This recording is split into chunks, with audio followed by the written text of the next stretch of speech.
Hey everybody, welcome back. We are in episode 11 already. Wow, that 11. last time was crazy. We had one giant, almost like non-stop fight. That was crazy. We started off with the group having entered into the basement of the Tresender lair, underground warrens, and had previously fought that weird one-eye hmm creature that it wouldn't they at first was kind of just a nuisance, but then when it hit you, you realize, oh boy, that's hurt. At the same time, you ended up walking in and seeing that Droop had passed out, the goblin, passed out, and leaving three bugbears for you to face off against. You made short work of them, but when we began last week, you had dispatched them, and the one of the ruffians had come out of that door down to the south here. So you might be able to see that on the map. It happened right there. Boom. Kind of like more like it's right down the other side of this here. So when they came down the out the door, you jumped on those guys. They didn't last very long. They literally closed the door and were like they noped out of there real fast. You had proceeded to chase after that eye creature, and upon doing that, you heard some noises lingering around, and you eventually ran into some of these creatures, these ruffians, to the north. Meanwhile, as you wandered through the dungeon to the south, you saw a light come running out after It's sort of a transparent staff. yeah. It Yeah. was all glowing. The staff was glowing. Now you had run into that staff or those guys briefly in the card playing room, but when that guy took off, you never saw him again until later. I believe it was Flander who saw him jetting down the southern passageway across the backside or bottom side of the Gulf, and it allowed him to just circumvent you guys. You guys chased after him. Meanwhile, Waif and Hemo went topside. So you had one group going down, one group going We up. split the party Yeah, which is I again. I think this is typical for this group now. So we'll Strategically split the party. We really don't strategically, want them to get away if there's any chance. really. So you did that.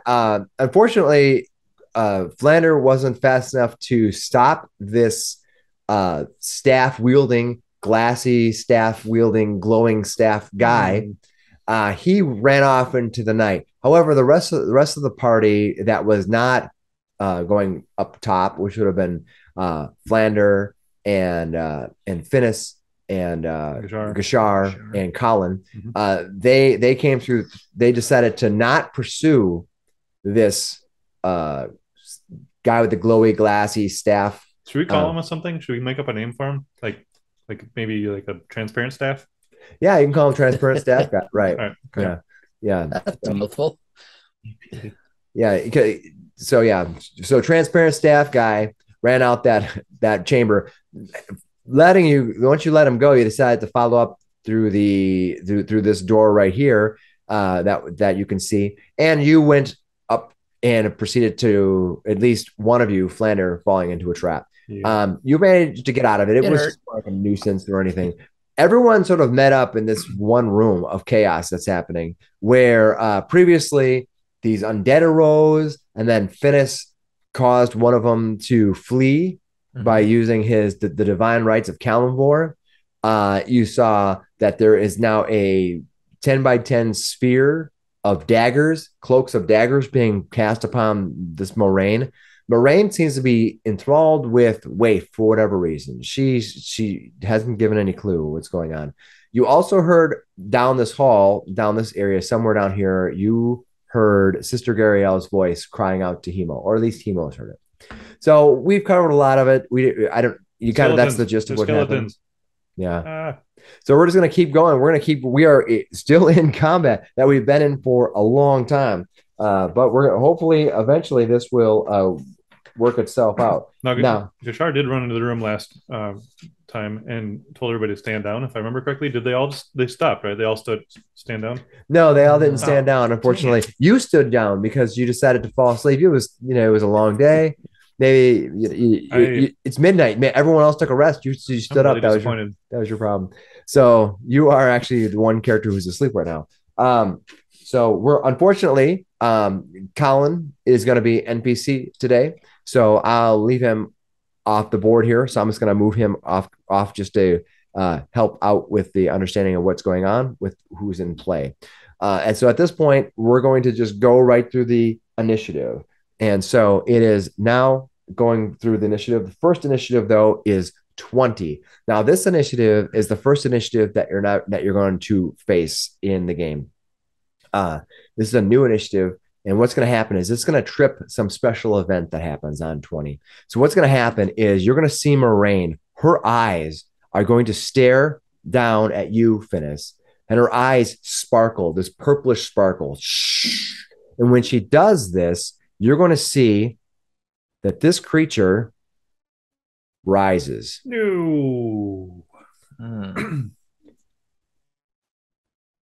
This room. This is the. It's you see room. the heap of skeleton bones kind of pop into the sockets. There's little purplish pop, and they assemble. It rises up.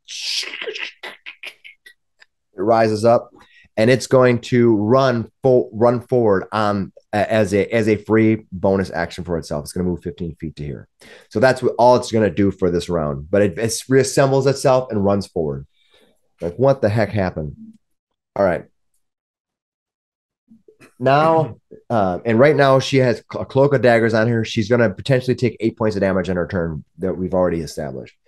So now after that, it is Hemo's turn. Hemo, you are standing ready at this door. Now, if you can see that that you have both taken potions of healing, I believe, right? You've both been recharged. Yep. Is that true? Somewhat healed. Right. So that allows you to take an action. This is where you stand right now. You potentially could have heard something behind this door. Yeah. I'm going to give you a listen check.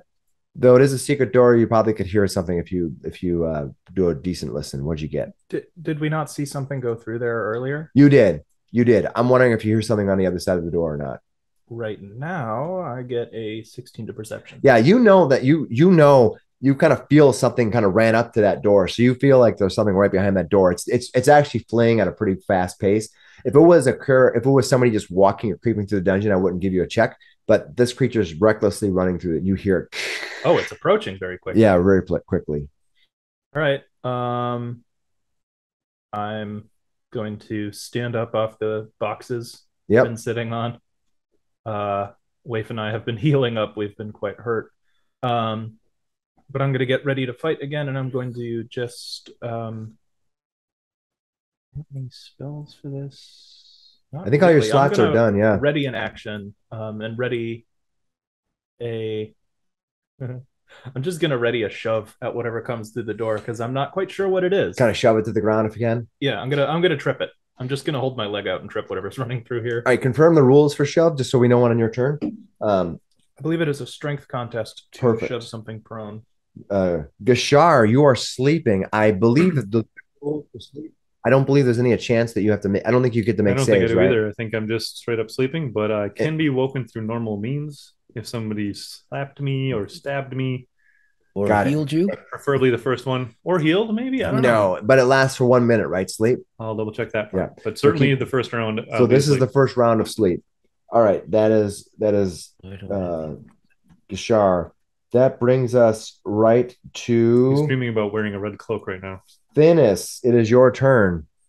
Okay, Finis, seeing this resurrected guy and seeing how Moiraine did that, knows his next target. He's not happy with people meddling with Kelmvor's domain, so he's going to reach out and cast Guiding Bolt and try to slam Moiraine with that. Is a 20 hit? Armor class 20, it should hit. We'll confirm. Damn. Nice way to do it.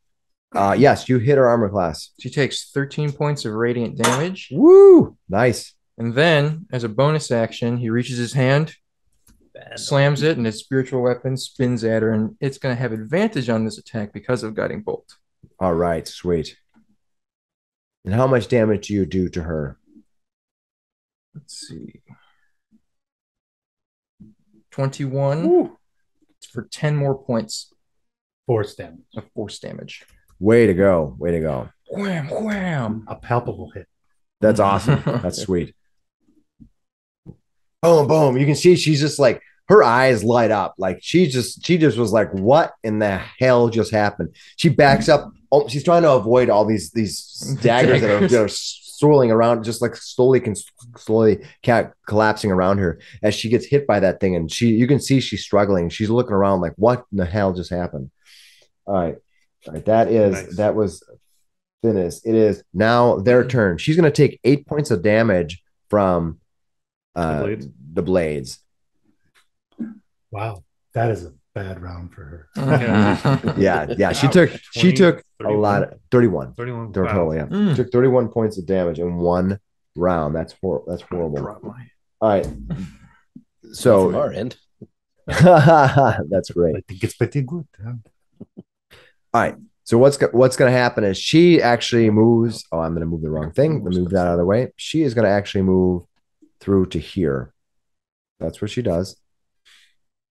And she's going to take an action to do something. So moving through. Come on back in. It doesn't matter.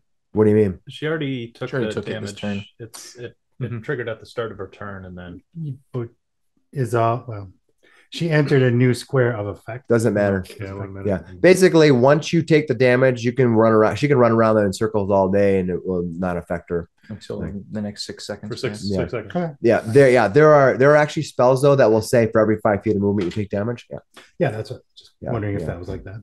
Because I think it doesn't say anytime you move in there, right? That spell, the Cloak of Daggers. It says anytime you start your move or you enter, right? Yeah. Okay. Because there are certain spells that will do differently. Feel free to call me out though. Okay, cool. So she's going to do that, and she's doing something else. Boom.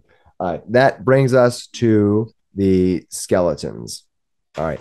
So these skeletons are going to walk to here, and they're going to just step over the top of you, Gashar. Yeah. So Gashar, what I'm going to do is I'm going to put you for now, just like right. If I can actually you hold like alt or something like that. Yeah, I was trying to do that with the alt, and it's being. You know what? I wonder if it has to be option on the Mac. Yeah, it's option on the Mac. Perfect. This is why you should, always stick to one. I switch from Mac and PC all the time. And so Linux for this kind and so now I never remember what's going on. All right, so Flander, try remote desktop from Linux to a Windows PC after you got used to regular Windows, and that your keyboard has both Mac and Windows controls on it. Nice. Yeah, it could be worse. Really mess you up. Yeah, you have it worse than me. I'm going to tell you right now. All right.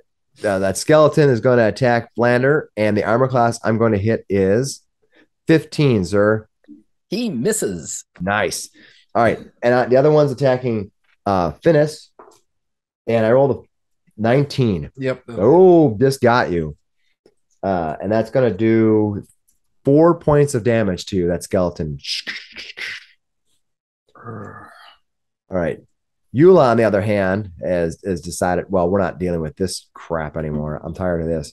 So she's going to cast a spell at.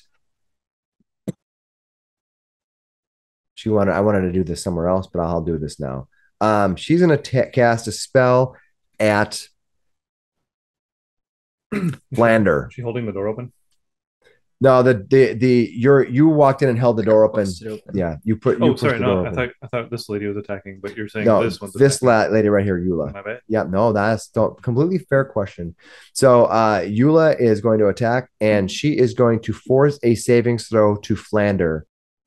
So it's going to be a 13, and I need a 13. What kind of savings throw is it? Okay, and make a wisdom savings throw. That's my worst. Is it like delicately standing, straddling Gashari now? I was like, whoop. What'd you get? Oh, 13. Okay, you made it. What's that? Wouldn't that be difficult terrain if you're trying to avoid waking someone up? Nice try. That 5 foot square nice try. is difficult terrain. Well, otherwise you're going to kick him. And if you kick him, you wake him. He took off his arm and used it to reach over. I'm just saying. Just saying. Because otherwise, you're saying that when somebody walks over the top of you, they'll do damage to you. That's generally what happens in my experience when I get walked on top. You can like slap them away. Shaking or you can slap. But it doesn't do any damage. So, I mean, I'm going to say no. Right. Welcome to 5e where everything's simplified. Take the simple. We can add a bunch of crunchy rules, but I'm going to say no. Okay. Definitely stomp Kashar for damage. Yeah. So no. I don't want to know. I don't want to see all the ways in which you could damage Gusar. That's not the point here. Yeah. Can we get delicately? Can we get some Gantt charts in here? No. Okay. So Flander, after following through the Gantt charts and seeing your fiscal ledgers, you have made your save and nothing happens to you. Physical ledger. Cool. Yeah. Oh my god. Yeah. Versus wisdom is my worst. Materials. All right. So that I don't know if it's I'm not an accountant. I don't know what a real thing is. You're asking me rules for grappling. If you're an accountant, let me know what if there's different type of ledgers we don't know. Yeah. I had 2 pages of flowcharts for Pathfinder grappling. Yeah, I know you did. That was hilarious. I love seeing that. I think I like 5e. I'm gonna roll strength to push a guy over, and he's gonna need to roll athletics or acrobatics. And that's it. That's all we do. We don't go through flowchart. You lose your speed. There you go. You get knocked over. Congrats. Grappled. I get knocked down, then I get up again. All right, maybe this guy is going to run to here. He's going to draw his bow, and he's going to shoot at, with unfortunately cover. He's going to shoot at 1, 2, 3, 4, 5, 6. 1. Flander, he's going to shoot at you. I rolled a 17 plus 4 is going to hit you at 21. That'll be a hit. Yep. And he's going to do 6 points of damage to you with his bow. Nudges you in the shoulder. Yula cries out to this one. Where's Maureen? And he's holding the bow and he's trying to fire down, and he goes, she went through that cloud of daggers. And you see her kind of give this kind of like she doesn't want to go through that cloud of daggers, or she feels she has to, or she feels she's trapped, but she's not in the best of moods right now. That brings us to Waif. Waif, what are you gonna do? Did that skeleton not move at all? Oh, it's the skeleton's turn. Thanks for reminding me. The skeleton did move. No, I just forgot about it. Sounded like he was really looking at. He's running through, so he's gonna go here, and you're gonna get the option. I kick him in the shins. I'm gonna try for a shove action. Good, and then he's gonna keep running otherwise. So feel free to because he's fleeing. So yeah, so I'm gonna roll an athletics. All right, I rolled a 12, and I'm gonna see what the skeleton has for benefits, if anything. Was it? It's a strength or dex, whatever one's better. They're +2 dex, so they use strength athletics. Okay, so because I have a 14, what do you get? 20. Right. Okay, so this thing is knocked down. So you knock it down. Yes. All right. What happens if when they are assaulted, when they are fleeing? I think it's when it takes damage. That may be. I just want to know what it is. Let me see. Turn undead. So you look that up. All right. That brings us to Flander. Flander, what are you going to do? Yeah, until okay. Great. Thank you very much. I'm going to shout at this guy. What are you shooting me for, you rotten little scumbag? And do vicious mockery. All right. What is my save? Okay. Your save 13. It's a 13. Yep. I made it. All right. I make my save. All right. Are you going to move or anything? You remember you are in melee range with these guys. Yeah. I'm going to move down here. Let's go. It is going to take its attack of opportunity on you if you do so. Oh, that's right, too, isn't it? But he completely missed. He missed very badly. Okay. Then all right, we'll do that. You do that. All right. That brings us to the next. The next round happens. Did you just want to skip me? Yeah. Yes. Oh, I forgot. You said you were blasting that person. Go ahead. I forgot you had a saved action, and it's already been knocked down. What do you would like to do? I will blast it. Is all right. An attack? Or I guess it's a spell. Because an attack roll against creatures that are prone have advantage if you're within 5 feet. Yeah, it would have been when he walked through that door. Okay. Because it was a saved action. You can choose if you want to do it that way. That's fine. I don't want to take away your mustard there. So you can attack him there, and then you can knock him down, assuming. I don't hate the retro things, but that's fair. He did say that. Next time, interrupt me and let me know. That's totally fine. My fault. No, I figured we're both trying to. Yeah, it's fair. 13. 13 armor class? Yeah. I believe you hit, but I would confirm. Yes, you hit him. How much damage did you do to this thing? 8 points. Okay. Of force damage. All right. Now I get to make another save, right? But when it takes Finish. damage, does it save from the fear? I don't know if it saves again. I think it just ends. Okay. You look that up and let me know. It's not its turn. It's turn for 1 minute or until it takes any damage. Okay. Or it's spent its turn running. Perfect. All right. So what it's going to do, it's going to I feel like I'm retroing this a little bit, which I don't really like, but it's fair. Maybe it's momentum carried into the next square, which is what you could I earlier hit it from here? Because I still yeah, you can not. I'll just have you knock it down right here instead of right there. Okay? That's cool. He stuck his leg out right there. Yeah, so it'll be knocked down right here. Cool. Or you clotheslined him. Yeah. Fair enough. Wow. All right. Now that we've established what's going on. If we had more time to plan it, I would have done like a tabletop into an Eldritch Blast, but or you could Eldritch Blast over me so he falls over after taking that. But any other secret or saved reserved actions that are gonna have to counter? I'm just gonna use regular actions on this guy. That's probably gonna be the best. Have to come up with a playbook for the future. All right, so that was that. So that Formation Delta 22 Eldritch tabletop. All right. Actually, it's not a bad idea to set up some of those ahead of time. All right, this guy, this woman goes to here. She does another round of.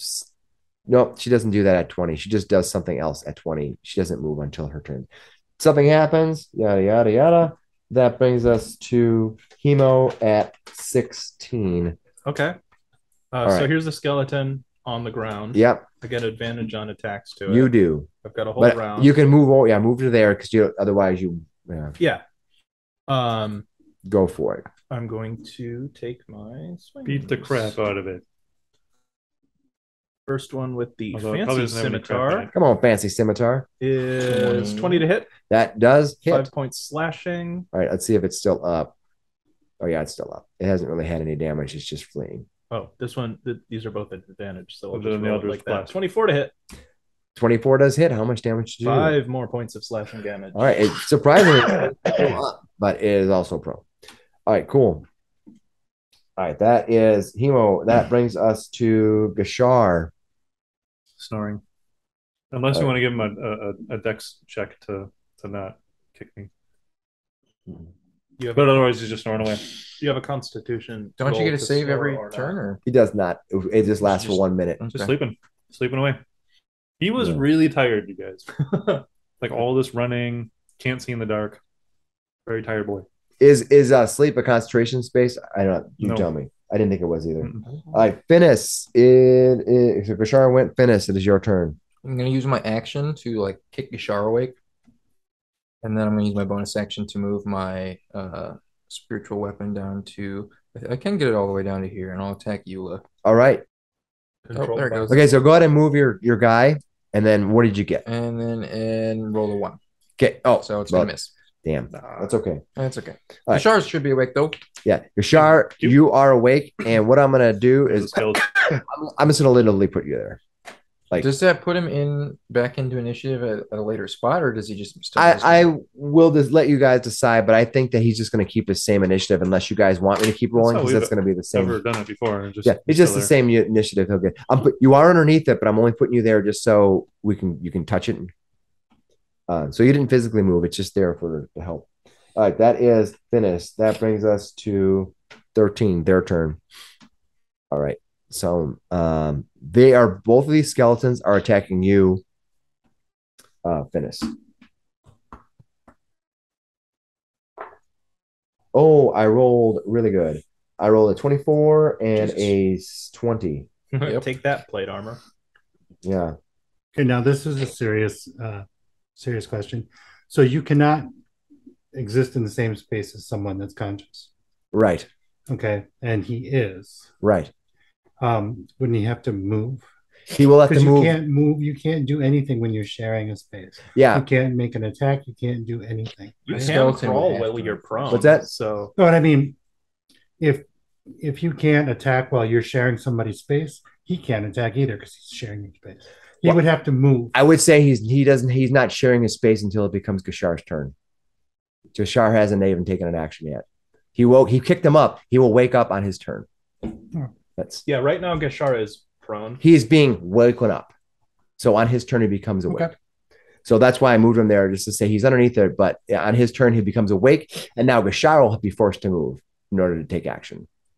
Because it'll be his turn. Or you could just full on like. Oh, you can just kick try them. to pull the skeleton down with you. Yeah, you can drag him down, or you can kick him in the nads, or he's got nads. He's got skeletal nads. Oh, he's got a bone to pick with you. You don't want to see that. No. All right. Anyway, although he's probably staring up at it. You're hit twice for almost minimum though, for 4 and 3. I don't know much about mammals, but that's not right. Yeah, that's not a bone. I mean, we talked about it. All right, but it's not. It's not a bone. This guy. Check your anatomy classes. This guy with the bow is going to try to shoot Finnis. Still, he doesn't like you. He misses terribly. Meanwhile, Yula hit him with the spiritual weapon for the absolute goal. That is fantastic. She's going to try to cast a spell. Give me a 13 savings throw. That would be Finnis. 13 wisdom savings throw. Luckily, I have +5 to that. Nice. 17. All right. You are not affected by that at all. Flip her off. Excuse me? What'd you say? Did you say something? She moves to here. That's what she does. Oh, I thought it was spelled EULA. Not Euler. An end user license agreement. You read the Yula. Gonna read the Yula. I mean, if she's a EULA, I thought you meant Euler, like Euler's formula. When you said it, I didn't think I spelled it correctly in my brain. Mathematician, yeah. Yeah, Euler. No, you meant Yula, like the end user license agreement. I was making a scrolling joke. That's funny. You have to check her in order to continue. Yep. That's literally what we're going to have to do here. That's fantastic. Okay. All right. Check your death box. All right. That was, I believe, them. Now she gets to take a move. She's going to go to there. Ooh. She's going to have her free action, open the door, see that skeleton on the ground in front of her, and just blast you. Instead, who is this? Hi, that's you.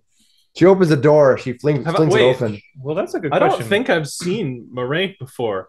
Who are you? She's the one who blasted you before. Oh, question though, motive wise, if she's got it out for a waif, she sees waif right behind Hemo. I'm gonna say that waif being smaller, she might not have seen waif right away. She literally opens. She flies open the door. Does she see waif or not? Hemo's big. Hemo's bigger than most elves. Waif, she's talking me into seeing you. So what I'm gonna do? I'm gonna roll a d6 and a 5 or 6. She's that's just because I said shit about it. I think that she would maybe go for you. I'm gonna say 5 and 6. She sees you. How's that? She's got stank eye for you. No, so you're gonna get attacked. Okay, that's the. Oh, I rolled really well though. She's gonna hit you. Cover too. So I would. So you're gonna take extra damage because you are still under the effects of her spell. You still have the hex on you. Oh dang! Okay, that's additional d6, right? I think it depends on our warlock level. So you take 14. Oh, how? From the Eldritch Blast, literally flying back into you. No, it doesn't really, but it just that's one way because you're occupying that space. But you kind of hold your hands up as it's blasted into you. You kind of knocks you. You kind of get knocked back into the 14. You said, yeah. Ow. Yeah, and when you get hit back, she sees Waif behind you, and she smiles, and she's like, "Waif, I see you." All right. What? You just blasted me. Don't ignore me. All right. I believe all of the people I have on the board currently have gone. It's kind of crazy, but yeah. All right. That brings us to. What about glass staff? The transparent staff guy.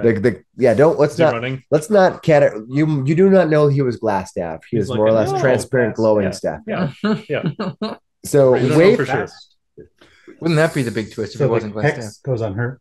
You're gonna push the hex on her? Yep. Perfect. Awesome. And then I shall also cast Witch Bolt. Nice. And you are under cover, right? She's under cover just like you're under cover. Oh, 7. Missed. Dang it. Ooh. Oh yeah. You were so excited by seeing her. Inspiration. I don't think it's gonna matter, but I do. If you roll inspiration, you basically get to roll another d20 and take the best of the two, but then you use it. Yeah, I'll use it. Okay, you're gonna use your inspiration up. Perfect. Seems like the right time to use it. Especially with a spell slot. Face to face with your arch nemesis that you didn't know you had. Right. But she looks kind of like you and does things kind of like you. Did I kill your village or something? What? Come on, roll it. For me, it I'm was not Tuesday. happy with all these things. Oh, I know. No. Even worse. Oh. What happened? No, I missed. What'd you get? Natural one on that one. Ouch. Oh, shoot. Well, you actually is the better of the two, right? So you still got the natural two. You still got you rolled a 2 and a 1. Does anybody else have theirs and they can spend it? Oh my goodness. All right. So Wape, you unfortunately with a 1 and a 2 didn't do enough to do any damage to Moraine. She's actually looks hurt, barely hurt. She looks somewhat hurt. She was expecting a better fight. Yeah. That brings us to Flander. Flander, I can move still, right? You certainly can move. Yes, go for it. You hurt her feelings. What are you going to do? Okay, I want to try something. I'm gonna let Waif Actually- move first. Waif decided she wants to move. Okay. Okay, now it's your turn, Flander. Go ahead. Okay, I'm going to cast Heal on Gashar. All right. Is this the 3.5 heal where you heal all To cure wounds. Yes, I like this. Yeah. Okay. Okay. So he gets 7 points back. Thank you very much. Perfect. All right. The round refreshes at round 20. Hemo. Yeah. You see where she was hurt before. You see all these kind of like, you probably didn't see it happen, but you saw that there was that cloud of daggers had nicked her up and cut her up a little bit. She'd taken a bunch of damage before. You see that the outlines of her wounds are glowing purple and they're slowly closing up. Moraines? Yeah.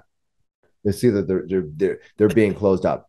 So she's effectively healing. And if you remember the old 3.5 rules, they had like the fast healing rules. She has similar type of thing where she has quote unquote fast healing. But what she's doing is she's using a legendary action to do this. So all right, so she's healing up. That brings us to you. You are you've taken a bunch of damage. You see Waif has abandoned you. You're going to face her. There's the skeleton who's the skeleton stood up. So the skeleton's standing in front of you. How's that skeleton looking? It's looking pretty bad. It did not attack you this round. What is the skeleton holding? Looks like a short sword, a rusty short sword. It's been around for a long time. It's probably like your dad's short sword. You're being an elf. That's probably a rusty sword. Yeah, it's like a 300-year-old sword. Your short sword looks like shit, bud. I'm gonna try to attack him then. Sure. Because I don't think he can kill me with that just yet. 22 to hit. That will hit. 10 points of slashing damage. All right. You hit that skeleton for 10 points of slashing damage. That skeleton winces back and is he dead? Is completely destroyed. You see all the things pop out and it just collapses. Can you move 5 feet step forward and then use your bonus attack? Yeah. Yes, I could. Mm-hmm. Yeah, for sure. I don't know if I want to. Is Moraine armed? Yes. Yeah, she's wielding just a dagger though. Okay. And she's holding the secret door open, I believe. She's standing in it. Yeah, the door's open. Yes, she's basically standing in it. Yes, but she has a dagger in her hand, like a little dirk. Looks maybe like 4 or 5. It's just a 4 or 5 inch dirk. Kind of wicked. Has a wicked curve to it though. Maybe a little sinister. I was just adding color. Screw it. I'm just gonna try to talk him into running. I'm about to run, but what I'm gonna do as a cheeky little, I took the attack action so I can offhand. As far as I know in the rules, you can throw any weapon, but it becomes an improvised weapon. Sure. So I'm just gonna throw my other scimitar at her. The magical one? My offhand one, my regular old one. All right. Didn't you have one bound to you? Oh, they're both bound. Oh, yeah, good. I throw my basic scimitar at her. What'd you hit at what armor class? Let's see. I think a thrown attack would just be strength, and I'm not really proficient for it. So and it was it 1d4? 1d4. And we'll call it bludgeoning for the sake of just throwing them, kind of hitting it with the side. I did a strength really bad. I rolled a 1. Oh crap! So you don't make a strength check. Don't you make an attack? No, he's not I'm not making proficient with improvised It's the weapons, same thing so as I like a wasn't going to wooden- add my proficiency. Yeah. Just basically, I'm So like you- throwing a chair. Yeah, he just takes his sword, he just whips it, but he's not proficient in it. There's not a lot of feats for throwing. Okay, I book it. I just book it. I right. throw the sword Go- as a distraction. all right, book it. and then go on and make your move. 2, 3, 4, 5, 6. That's 30 feet. Or All right, wait. I'm gonna hide here actually. You run around that corner, but you can't take the hide action yet. But you are running around. Nope, I'm just gonna wait. put If you the see wall your behind me. fighter run around that corner, like nope, I'm noping out of this one. I destroyed that. Wait, Still probably Why did sizzling from the Eldritch. And you see why her does she want to wounds. kill you, You see so her bad? wounds slowly closing up. You don't know how she is still injured, but you see these little purple outlines just slowly sealing up. Do you know why she wants you dead so bad? No, I haven't. No, I have not talked to her. I don't know. She just hit me really hard in the chest, and then she's been coming after you. She is the bad guy. All right, yeah, she's labeled bad guy. I should have labeled her bad guy. Why don't I come up with D&D names?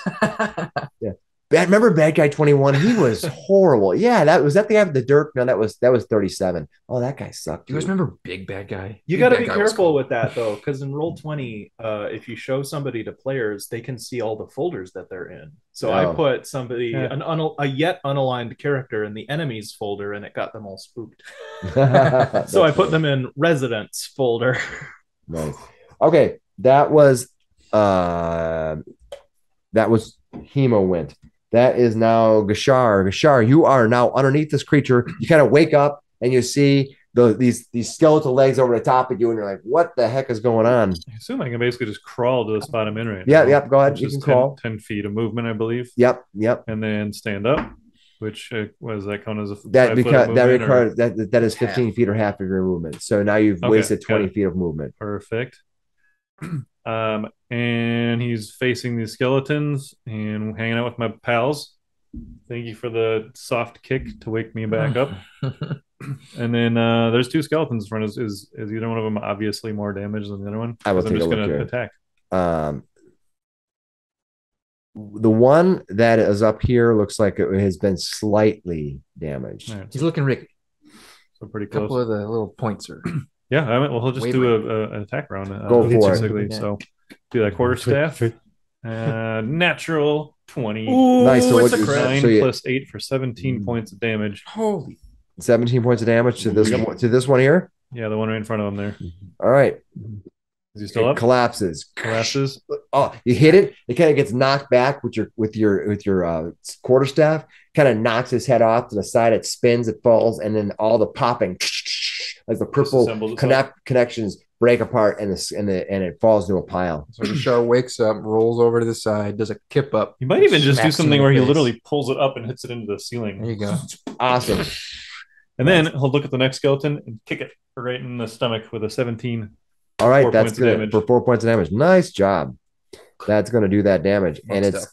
nice. Way to go. Monk stuff? Monk stuff. Monk stuff. He's been monked. I love monk stuff. All right, Finis, And he your looks- friend is all monking out here. He looks at this guy right here, right in the eyes Yeah, after he does that, because that's where the hole is now. yeah. He sees he just draws an arrow. He goes, He just waves at him. yeah. All right, Finis. Finis takes a swing at the skeleton in front of him for 14. Armor class 14. Mhm. That will hit. That will hit. 10 points of bludgeoning. Oh wow, yeah, good. Almost destroying that thing. You see all the little purple bonds are kind of fluttering, kind of wavering, quivering. And then with his other hand, he swings it again, and his spiritual weapon just starts spinning and swings at the guy who's been shooting at me. All right, what'd you get for armor class? Let's see. And I should look at what his armor class actually is, so I remind myself. 10. No, you did not hit him with a 10, but you did moderately inconvenience him. All right. That becomes that goes from Finis to those guys. All right. Yula disappears from your sight. Something happened. Nobody's there to see what happened. She moves. That brings us to that just notched an arrow. Yeah, the guy who notched an arrow. He's gonna fire at you. He's like, suck it, Dragonborn. He just fires an arrow at you. Perfect. This will be my first opportunity. I critically failed to hit you, unfortunately. Oh. So that's because Gashar caught the arrow and just drops it. Nice. He points at him again. Try again. That's awesome. All right. That skeleton in front of Finis. Knock it away. That skeleton in front of Finis. Oh, that skeleton in front of Finis is going to hit you. He's going to hit armor class 20. You turn on an attack with it, but it takes a key point. All right. So. Oh, he hits you for 6, though. Yeah, that skeleton's pretty brutal. He's been hitting me pretty hard. Yeah, I rolled really high with that dude. All right, that ruffian's gone already. Do I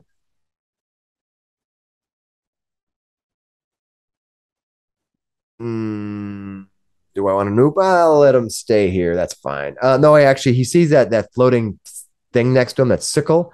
It's gross. He's like, I'm out. He runs out to here, and then you don't know where he goes after that. Okay. I don't like the way that kind of like, I'm going to do this right here. Okay.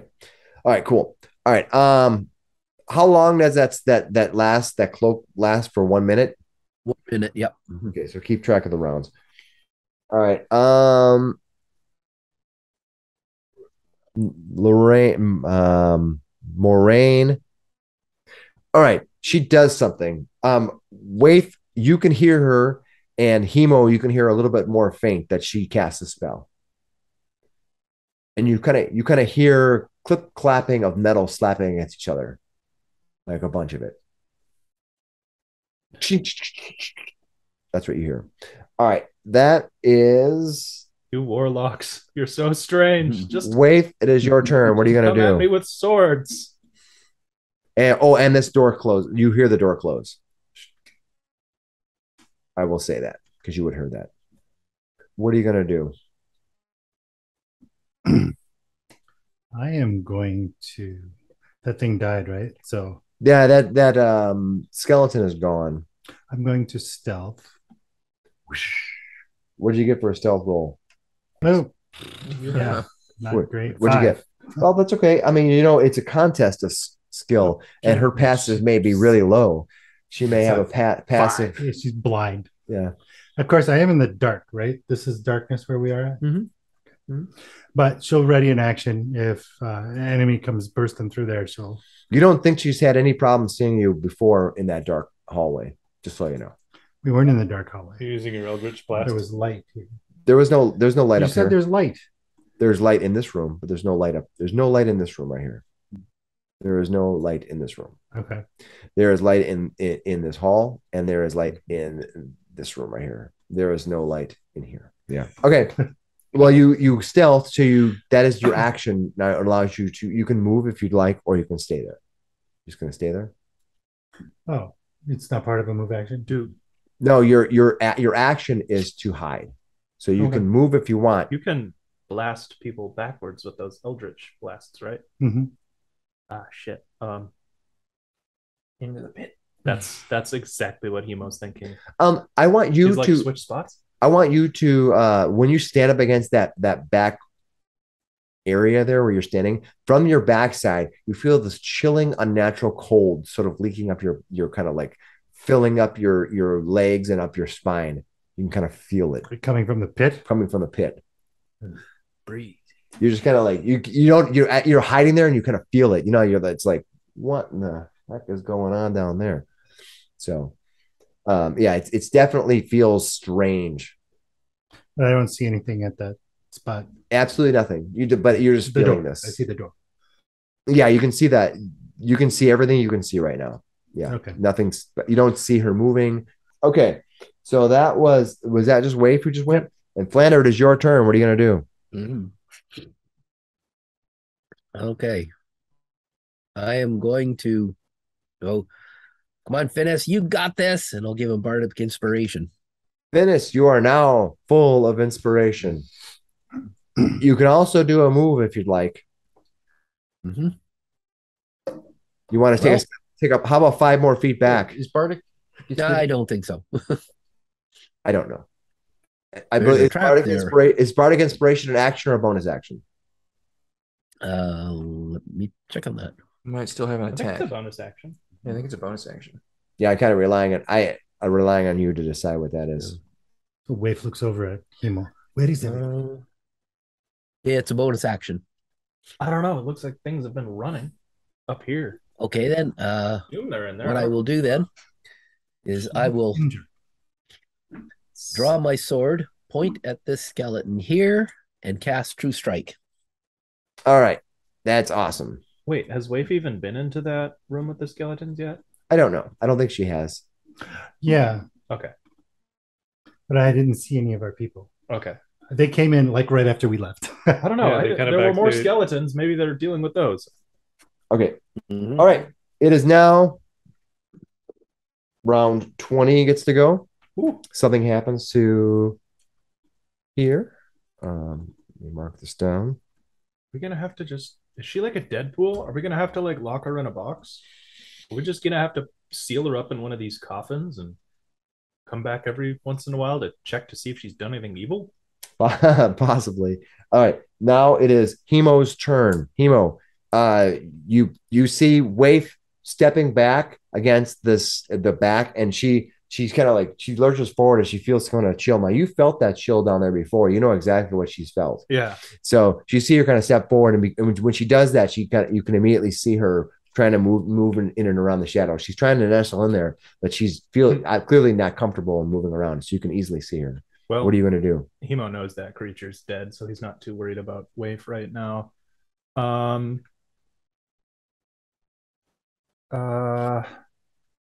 You heard Moraine doing something back there, but you didn't hear her like coming down the hallway, did he? No, you faintly heard her cast a spell. All right. And that door closed. Do you think Hemo can try to hide in some of these boxes? Yeah, absolutely. You can start pulling stuff out of the boxes and jump inside of it. Yeah, he's gonna try to hide like up here. Perfect. Hoping he can get Moraine to walk past him and see Waif instead. Absolutely. Give me your hide roll. Like between the boxes or in a box? I guess between the boxes, he's thinking he's just gonna like jump out and swing, so he's gonna try to keep his hands. It's like a surprise party. The old jump scare. The old jump scare. Yeah. Stealth. Good thing I'm Dexy. God damn. Nice. 21. 21. Sweet. All right. Well, Hemo just disappears into the boxes. Dives into a barrel. He gives Waif like a thumbs up and then just falls back. He does Homer Simpson into the bushes. Yeah. Homer Simpson into the bushes. Yeah. He's like, okay. That is Hemo. That brings us to Gashar. Gashar, what are you going to do? Well, there's a second skeleton here. I think I'm going to try to make it not be here. Let's see what we can do with the quarterstaff. What'd you hit? Hit 19. That will hit. 9 points of damage. Let's see here. Boom. And that will take that skeleton out. All right. Crush. Well, then, he'll step over them. There's nothing. Well, they ran off to the north, right? So he'll step into the room, actually, step past those guys and look. All right. What you see is all the doors in this room, except for those double doors down below, are closed. All right. So somebody ran up this direction, but we don't know where they went to, basically. Correct. But there's a door there. And there's also a big wicked field of daggers dancing. There is. Who and you don't see a fresh cloud of blood like smattering in there, so they probably didn't go that way. He'll walk up to this and sort of like on the edge of it and kind of look at it. You stick your face in? Who did this? Is this ours? And this will be like, that was Flander. You can drop concentration on a spell like whenever. Yes, right? you can. Very sharp. Yep. I think Flander has the ability to dispel it if he'd like. Yeah, well, I can just stop concentrating on it.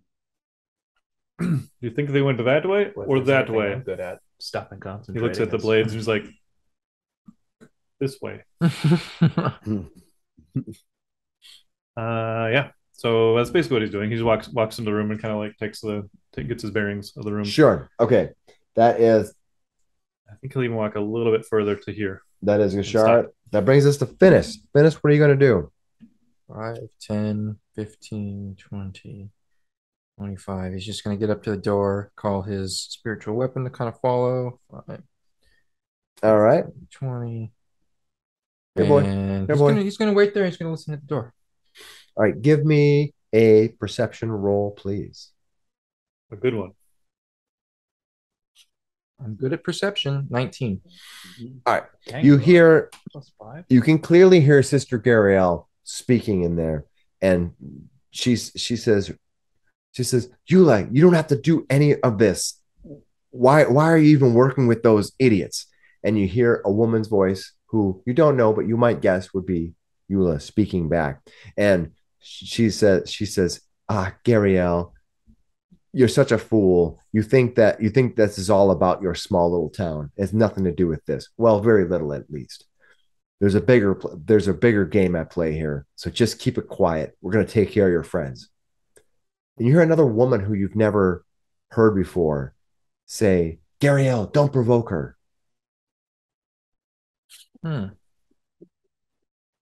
look back at Gishar and it's just one, but Gariel's in there. All right.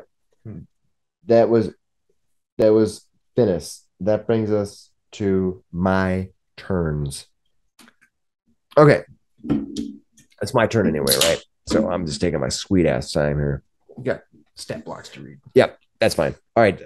Everybody has gone to do things that I need to do. That brings us to Waif. Waif, what are you going to do? I come around the corner. I don't see him. Yeah, Hemo is gone. He might have ran through the door. I would have heard that. Hemo sort of let Waif know he was hiding up there too. I will move to this corner and ready an Eldritch Blast. All right, perfect. For an enemy that walks through the door. Great. You don't think she's running too, do you? You hear from the boxes next to you. You just hear a whisper from the boxes. I'm used to hearing whispers. You don't think she's running too, do you? She might not even know. Flander, it is just like, yep. Flander, it is your turn. Wait, Hemo, what are you doing in my head? Okay, so I will break concentration on the cloud of daggers so it disappears. All right. Boom. It goes. Done. And I will come in. All right. Like a blade of daggers. And Wait. Is that a are wrecking we, ball? are we going in, gentlemen? Actually, I'm right on your spirit weapon. All right. Gishar says, Do you have any more healing at your disposal? Got hit. I've used all my healing slots, I'm afraid. That's fair. All right. That is Gishar. Flander. He points at his bag. All right. My turn. Actions are happening. Do you know what the lesser healing potion does for healing? 2d4 plus 2d4 plus 2. Okay. And it is You'll now have to- Hemo's turn.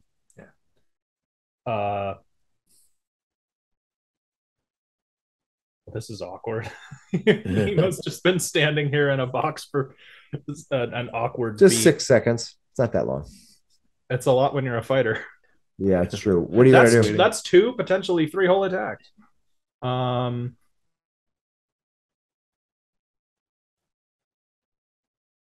You're poised to strike, though. That's for sure.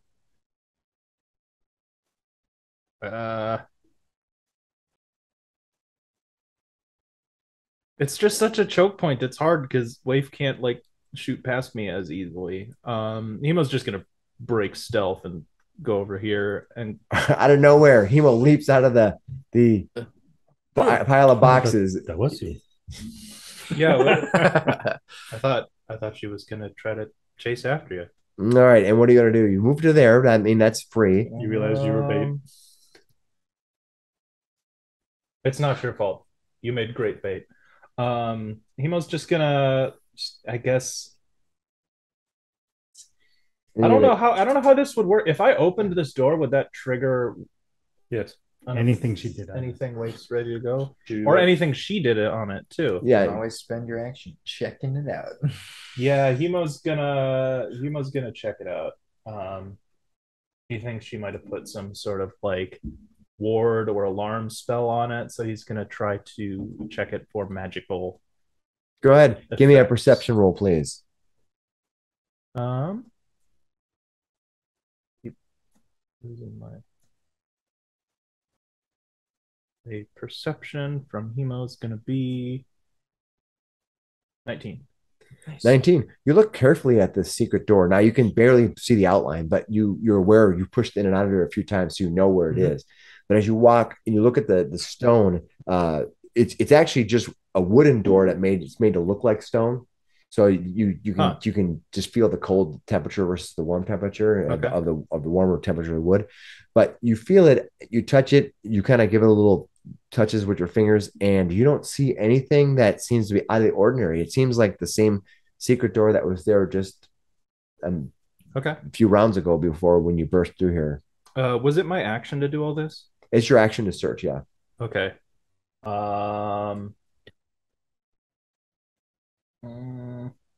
It's your move to go through the door, though, or push it open. You could just open it as your free deal. That's up to you. Or wait.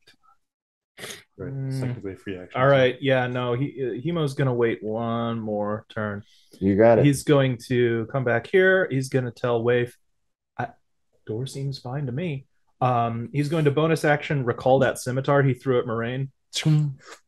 I hope she picked it up and tried to take it, because it would disappear from her hands and appear in mine. And I already took an action. I wait. Okay. That's my turn. Ahimo goes. That brings us to Gashar. What are you going to do, Gashar?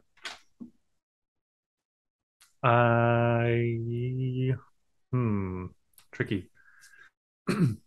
Well, this other... we're all getting ready to run through this door, aren't we? Yes. Can I... you can still delay, right? You can do whatever you want to do. What do you want to do? Just want to change my movement to go after Finis. All right. Or initiative, right? Just dropping the initiative, right? Your initiative. Yeah. Yeah. So what is your dexterity? I have a 15 for a +2. +2. All right. So what I want you to do is roll me a d20. Oh, we're just re-rolling? Nope. You're both going. They're going on a 13 and you're going on a 13. So we're just gonna re-roll. It's a straight d20. Yeah. Just want to see who. Straight d20. I want to see if they go first. I have an 18. Okay. I guess we'll see if Gashar's faster than the enemies. That was Gashar who's skipping their turn or delaying. It is now Finis's turn. What are you gonna do, Finis? He's gonna look back at the guys.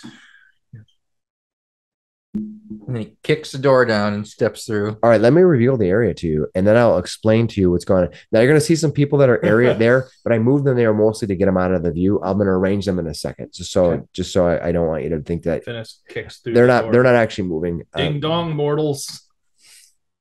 All right, now I'm going to move some people around. That's no good. Oh, well, that was animated. Sister Gariel's animated, and that scared the absolute living daylights out of me. Thank you. Isn't that awesome? She's looking at us. She's real. That's a cool thing, isn't it? It's a cool effect. I know you could put.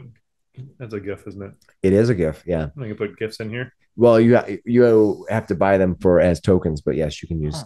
I bought that as a token, but it's a GIF, right? Well, upload your own GIFs. It's a certain type of web GIF that you can make. You can make your own web GIFs and put them in there. Yes, you can. Super cool. Yeah, you can look up how to do it. Drop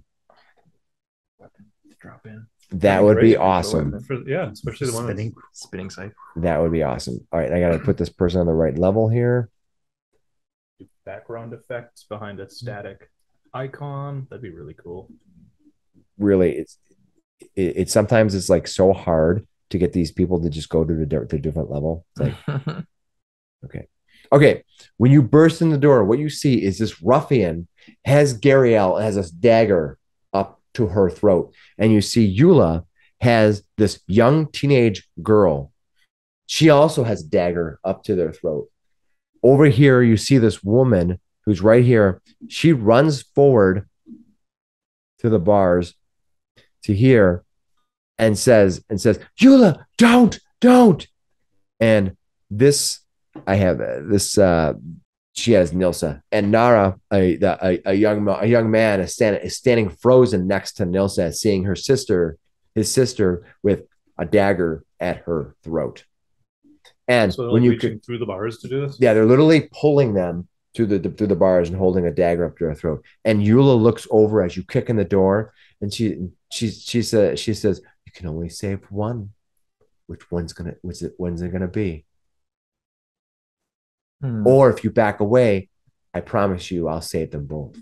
You don't have like some crazy spell left because all the rest of us are kind of drained. She's going to give you a difficult choice to make. What's your alignment? What are you going to do? I chose cat. I could. Yes. I cast command and I tell her drop it. You're going to cast command on who? On Yula. All right. What is my saving throw? Your saving throw. I guess our delayed. Leave 13. Guess our comes right next.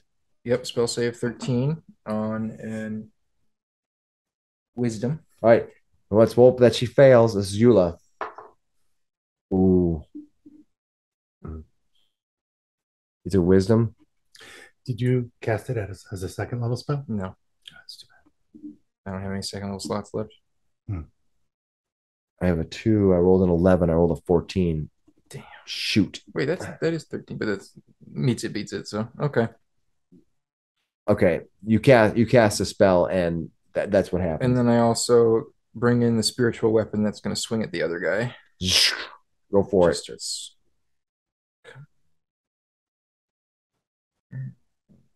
21 a hit, 5 points of damage. All right.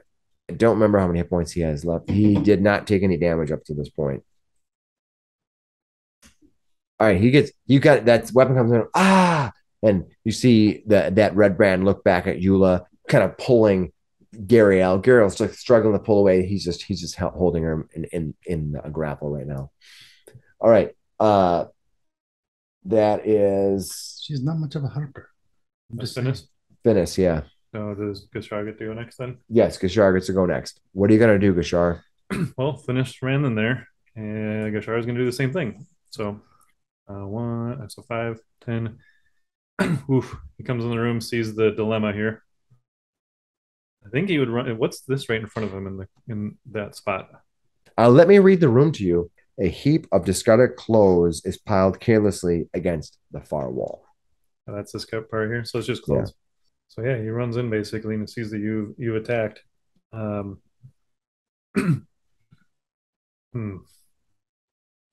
This is wrong. He says, "You must let them go, or you will die." And he'll Sister Gariel, he sees her instantly, so he's gonna take an attack at this ruffian as well. Go for it. Here. Ooh, 19 to hit for 9 points. 19 to hit for 9 points. All right. Still up? Yep, still up. All right, he'll follow that up with a unarmed strike as well for the 18. Kick him in the balls. An 18? Yep, for 6 points more damage. All right. You'll do enough to kill. Definitely kicked him in the nuts on that last one. Enough to kill him. Ooh. He's been nut punched. His eyes just roll up into the back of his head. I'll turn to Yula. Drop it. All right, hold on. Now, Sister Gariel is going. Sister Gariel, he gets a free 1 attack because he actually delayed his action, so he gets 1 attack on her. That's when you guys ran into the room. But he does get 1 The dead attack. guy? Yeah, the dead guy. Doesn't do any damage though. Okay. He tries to stab at her, but he's just being beat with a stick. Yeah, he prepared an attack action. As you ran up an attack, he does get that action regardless. All right. That was. Did Yula drop her knife? No, she did not. That was. She may. Gashar told her to. He pointed his it is now. At her. She looks back and she sees she's holding that girl and she sees that ruffian drop and she says she just says, "If you let me go, I won't cause you any more harm." That's what she says to you. And she holds on starts to laughing. Is that what you're gonna say? They start laughing. Yeah. If you stop killing, we might let you go. Stop now. That killing I just did just then, don't do that. He looks over his glasses. He doesn't have glasses. He has tiny, tiny little glasses on his. But he says that. He says, if you stop killing, we might let you go. All right. And she's sitting there, and you can see, I want you to give me an insight check. Insight coming right up. Dennis is decent at insight. Ooh. Not 3. today. Okay. Also, one who for is the 6. wizard that ran off into the woods? What's that? Who's the one who's glowing? Yeah. Oh, that's you're gonna ask him. Well, Yeah. she just says, I will kill this young girl if you do not back away. Only if Kalimvor wills it. And she stands there and she kind of thinks for a moment. She says, fine, I surrender. That's what she says. Yeah, she's a lose-lose situation. Wait, it is your turn. What are you gonna do?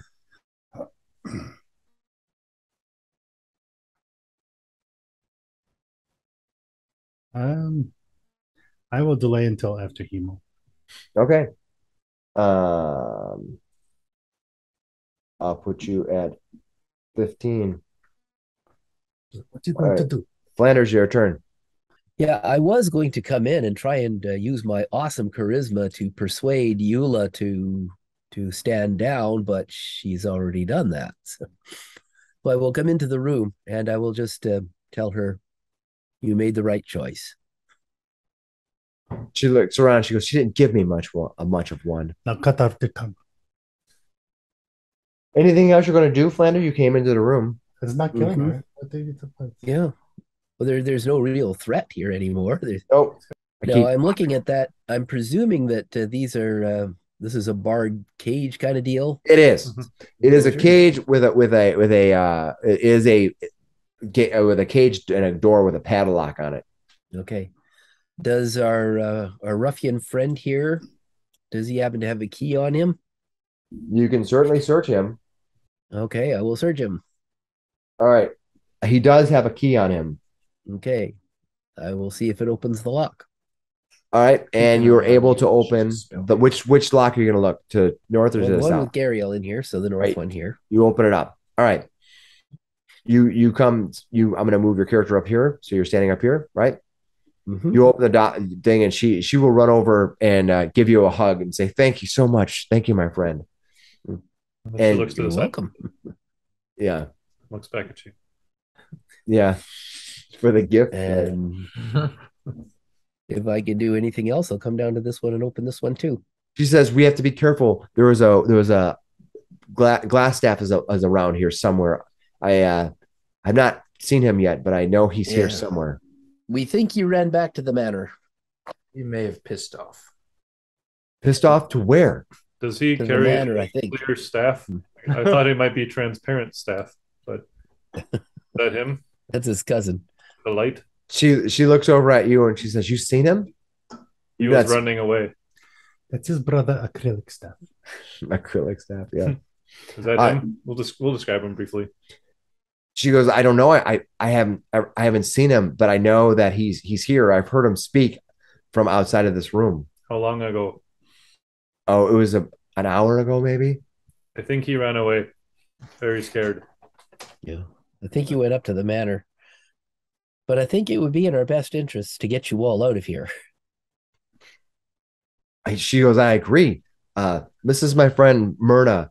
She's actually the wife of the man who was killed just a 10-day ago in town." Hello, Myrna. There are skeletons. And Flander will take her hand and kiss her hand and say, "It's a pleasure, my dear. I'm so sorry about your husband." Yeah. She says, "Thank you, sir. Thank you. I hear that you've helped us out in town. I can't thank you enough. My husband was brutally killed because he wouldn't give up the magic item he was forced to create." Did they get it? No, they did not. He sees like a really long 6 seconds. I'm just saying. Yeah. She goes, I don't know. She goes, I don't know if you... Talking's free. Welcome to the world of D&D where my conversations go on forever. Finis will just chime in and go, gentlemen, I think we still have another opponent. And then he'll turn back towards outside the door. All right. Meanwhile, 6 seconds later. Yeah. Time moves once more. Nice. This all just happened while we were fighting that last round. Yes. Yeah, don't. Exactly right. All right. I don't even know whose turn it was at the time. Who just went? Flander actually did the last thing, right? Flander, yeah. Okay, round 20. Okay. I'm taking a turn. Okay, done. That brings us to Hemo's turn. All right. Hemo, seeing that Waif's waiting for him, is going to take a deep breath and grab his swords and charge through that door. What does he see? All right. When you open up those doors, you see a woman there who's waiting to Eldritch Blast you, and that is what she's going to do. Take it. Well, she's going to have to hit you though first. Dodge, duck, dive. Oh, I rolled really badly though. I think she's at a disadvantage too because you're next to her. Check that. That is actually true. She does get disadvantaged, but I think I rolled poorly enough that I'm not going to hit. She can dodge an Eldritch Blast. Yeah, because it is an action.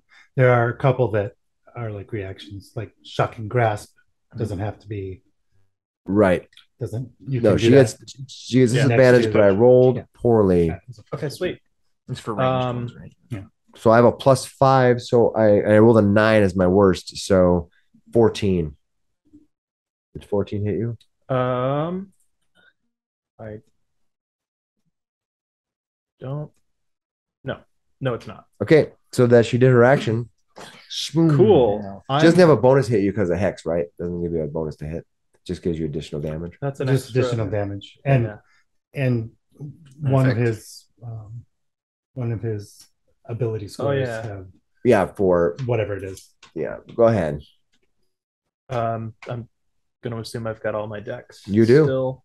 It doesn't count. That ability scores for taking skills and right. Okay, 24 to hit. That will hit. 8 points of slashing damage. Nice. The offhand one is going to miss. That's an 8 to hit. You did 8 points of damage? Yes. Okay. Does Finis hear that? I would say because you're in that 38 seconds worth of 6 seconds conversation that you don't have. A lot of talking really fast, like compressed. Hey, how's it going? How's it going? How's it going? What's you? Who's this? Oh, nice to meet you. So can I take my delayed action? Yeah, you can. She says cover. Hemo ducks. What'd you get? That's the tabletop maneuver you were talking about earlier. Exactly, right? What armor This is class? just Eldritch Blast. Yeah, what armor class did you hit? 12. Oh, that's not going to be enough. Shoot. It wouldn't be enough anyway, but now... No Eldritch Blast hit this round. Okay. Nice. That is Waif, but you went as a saved action for Hemo, right? So now it's actually your turn. Go ahead. Oh, that was... I went. You went, right? Yeah. So that is now... Oh, you just went, right? Yeah. So that is now Finis's turn. He's going to walk over to this door and once again listen. All right, you listen. I'm also going to bring my spiritual weapon with me. Okay. It's got a couple more rounds left on it. What do I hear in there? I got a 16. Right now, you don't hear anything specifically, but you get the feeling that there's a bunch of movement on the other side, down the hall. You weren't there and didn't hear the blasting that happened. Sound as a slicing happens to go through some flesh. Yeah, you hear some shuffling, some movement. Hemo as a stage performer might also give some pretty loud kias whenever he swings. Yeah. Yeah. Yeah, so you hear some distant movement, but nothing clear enough to know exactly what's going on by. Right. It's not right up by the door. It's 15 feet, and most of the other people are outside that room. Then he'll just look at Gashar and point in there again, and I guess for his action he'll put resistance on Gashar. Perfect. Perfect. Gashar has gained as you sort of gesture, he resistance. kind of points back like this at you. Gashar, is now your turn. And he looks at Yula and he says, I will accept your surrender. Please hand over your weapons and list any magical attacks you may have. So she's carrying, I will confirm what she's carrying. At least something sharp up to the kid's neck, right? Yeah, so. I think it's a dagger. Let me confirm. Watch out. Gashar is very pragmatic, isn't he? Yeah, she has a dagger. And she's gonna hand you the dagger. She's gonna hand you the dagger. All right, he'll stick it in his belt next to one of his other ones. All right, and she kind of does this kind of head shake, like she can't believe that this is happening right now. Don't forget to cut out her thumb. That's taking away her weapon. I'm just saying. I mean, it's not killing her. Why? Don't look at me like that. Why? She lists any magical attacks that she might have. She says she doesn't do magic. She says, I don't do magic. I'm just a person who was helping out Glassstaff. Yes, we saw her cast. I'll say she was in the corner casting earlier. Yeah, she was in the corner. Yeah. Why? So she says that she doesn't do magic. She says, I don't do magic. But didn't we see her do magic? You saw her cast a spell. She said a bunch of fancy words and waved her hands. But she's not. She just says, I don't do magic. You should not lie to me right now. I wouldn't lie to you, is what she says. As she lies. I will accept your surrender if you are truthful to me. I am being truthful to you, she says. He stands, walks right up over her. He's pretty tall. He looks down at her eyes. Yeah. And his mouth just starts to spark a little bit at her, saying, I'm serious right now. All right, give me very serious. Give me an intimidation roll. It seems like that's what you're doing. Yeah. Come on. What'd you get? 11. Just fight her. You look up there, you're looking up at her, and she kind of looks up at you, and she as you do that whole big intimidation thing, she's gonna smile. She goes, you are all in way over your head. I don't have to let you live, you know. I know, but you will. You're a hero. Heroes always do the right thing. She kind of smiles. Let me thumb through my code. Well, that was my action. If I can intimidated. But you see him kind of, he looks to the side a little bit. He's pondering this dilemma. Please tell Waif she was about to kill a child. I mean, you can at least smack her in. You can always do subdual damage to her. Change her alignment. Subdual. Right. That's true. But that was his action, and he is thinking about it right now. Correct. Not trying to take 20 seconds to do my second round here. Nice. All right. Moraine is going to cast a spell. Am I able to interrupt that as well? Nope. You're not able to interrupt the spell casting. She just gets a negative when she just gets a negative is all. Okay. All right. Can interrupt her if she tries to get away. Is that door behind her closed, by the way? She moves to here. I'm gonna try to kill her for that. Nope. She literally goes.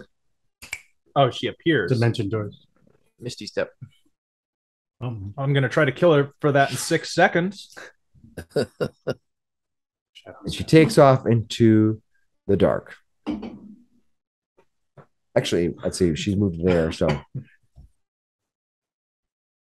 gonna see what. I think Emo just kicks that secret door and yells. No, because what happens is she disappears and the door goes.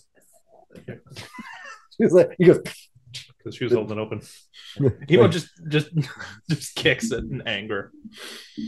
All right, that was her. Let's see. Did anybody else going? No, everybody else is captured. Yula's just standing there. She gave up her weapon. She's just standing there. She's not gonna try to fight you, but she's also probably not gonna be too cooperative right now. That brings us to Flander. You have the keys, right? I mean, if we're busy, you could just pull Gariel and what's her face out of the cell and just chuck you. They're open, yeah. So Sister Gariel will come out and bring that woman with her, that Myrna. Watch out for skeletons. Okay. I will say to Yula, you say that heroes always do the right thing. Then you must have a good grip on what the right thing is, don't you? Ooh, applying logic. She says, I surrendered. What else do you want? There's nothing I can do to hurt or harm the plans that are in action now. But why do you persist in doing the wrong thing? I'm doing nothing now. That's what she says. And she gives you a little smile. Mm-hmm. She said, you don't understand. There's more play than what you think. This little town here is just a side activity. Something for the spider to deal with. Well, why don't you come with us? Not like I have much choice. And you can enlighten us. She says, not that I have much choice. Where do you want me to go? Come with us. And we leave and we take her with us. Where are you going? You're around. What are you going to do? Okay. You going to take her somewhere? I'm going to, yeah, let's take her out into the room here. Show me where you're going and I'll have her walk next to you. I take it you're going to hold her? Are you going to try to grab her or what are you going to do? I will. I think I might have her sufficiently persuaded. Can I make a persuasion check and see if she'll come? She's already come. Free will? She doesn't seem like she's fighting you right now. Okay. So I'll have, for now, unless something happens, I'll just have her move on your round. That's fine. Okay. You are all worthless and weak. Wave just sort of like has this thought in the back of her mind for no reason at all. Yeah. This group of people I'm with, they're worthless and weak. That's funny. All right. So meanwhile, Sister Gariel will come out here along with Myrna is going to. If you know, do you have the keys? Who has the keys to the Flander? I have the keys. Myrna's gonna wants to out? Get her children out. Yeah, I already unlocked that. Okay, then we can say you did that. These kids are gonna run out. Yeah. All right. And the three of them embrace. And Sister Gariel looks at Finis and says, you have to find this glass staff. He's gonna have the answers. He needs the answer for what he's done to this town and what else is going on. Victoria just looks at the three that are embracing. Do you know each other? They're all hugging each other. Yeah. Okay. So round 20 goes. That brings us to Hemo. It is your turn.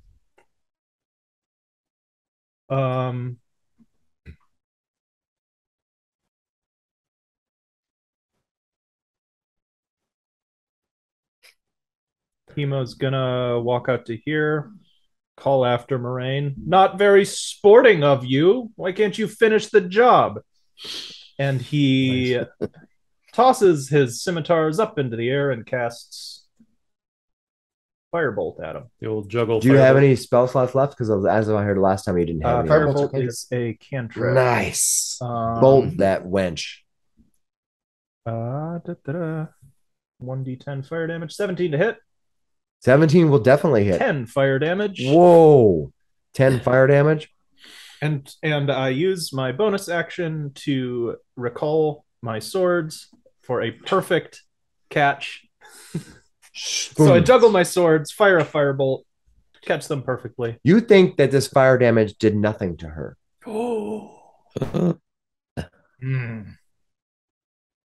You think? How much more movement do I have?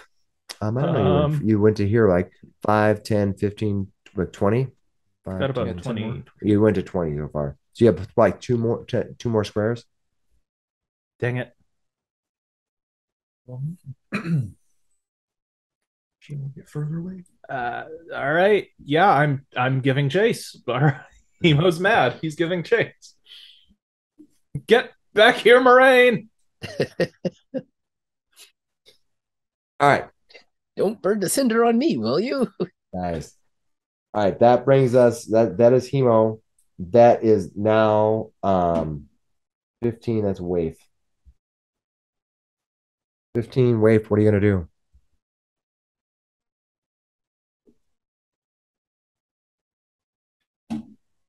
move to there and Eldritch Blast. All right, go for it. Do some damage to this thing. I would love to. You notice that its wounds are glowing a dull purplish kind of thing and are slowly healing up. You see parts of her cloth and clothes were tattered up, and where wounds were once, they're nothing but flesh underneath. And they continue to heal. Yeah. Nope, I miss. Damn it. What'd you roll? 9. Oh, shoot. All right. I don't think I've rolled above a 4. Yeah, it sucks. All right. That is Wave. That brings us to Finis.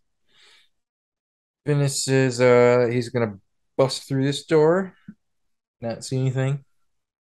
Kind of look confused. He's gonna run up, and he's never been here into this part, so he's gonna decide which one to go through. Back side of the secret door. All right, which way are you gonna go? You can see the door, right? No, they're secret on both sides. Are they? I thought you said that there was a backside No, before. that was Mike talking about what he did. Are they both secret backside, or do Nope. you only see one? Actually? You only see one door right now. Oh, okay. I'll just go through that then. All right, that's all I see. Go. Boom. You hit it. It's locked. Okay, so we got. Oh wait, I only see this one. You only see that door. Yep. Oh, okay. Well, yep. If it's locked, and it's locked. You heard an angry Hemo, but he's nowhere to be found. Yeah. All right. Well, I'm gonna move my weapon close to me again, but that's really all I'm gonna do this turn. All right. That is. What's going on? And I think Gashar's next, right? It is now Gashar. Yes, Gashar. Right. What are you gonna do? So yeah, he was kind of pondering what to do, and then Flander kind of took Yula out. So he turns and says, "Very well, then you must be bound, spellcaster. But show me your hands." And he's gonna basically take his rope and bind her hands, so she can't do any. He knows how somatic spells work. He can do it himself. Bind her hands, and then bind it around her mouth so she can't talk either. Okay, you take her into custody. She doesn't seem to fight you. She seems that she's probably like, well, I'm caught. Doesn't seem to take my time. But you bind her. No more talking. All right. That was Yashar. That brings us to them. Get back here, please. No, never mind. So 5, 10, 15, 20, 25, 30. Runs to here underneath the bridge, and disappears into that cavern. What? So it runs around that, slides down that, and you can hear her kind of running down there and skitters into, yes. Cool. And skitters into the dark cavern. Thanks. Was that this end here? Yep. Okay.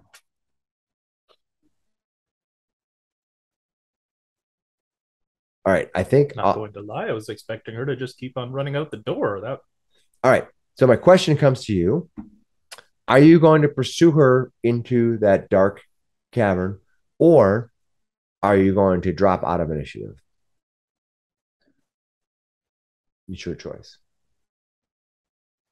How have I seen into that cavern? I mean, I've been down there. It went down about 20, 30 feet. Is it kind of a narrow passage? It's a narrow, winding passage that suddenly curves. Emo has an idea.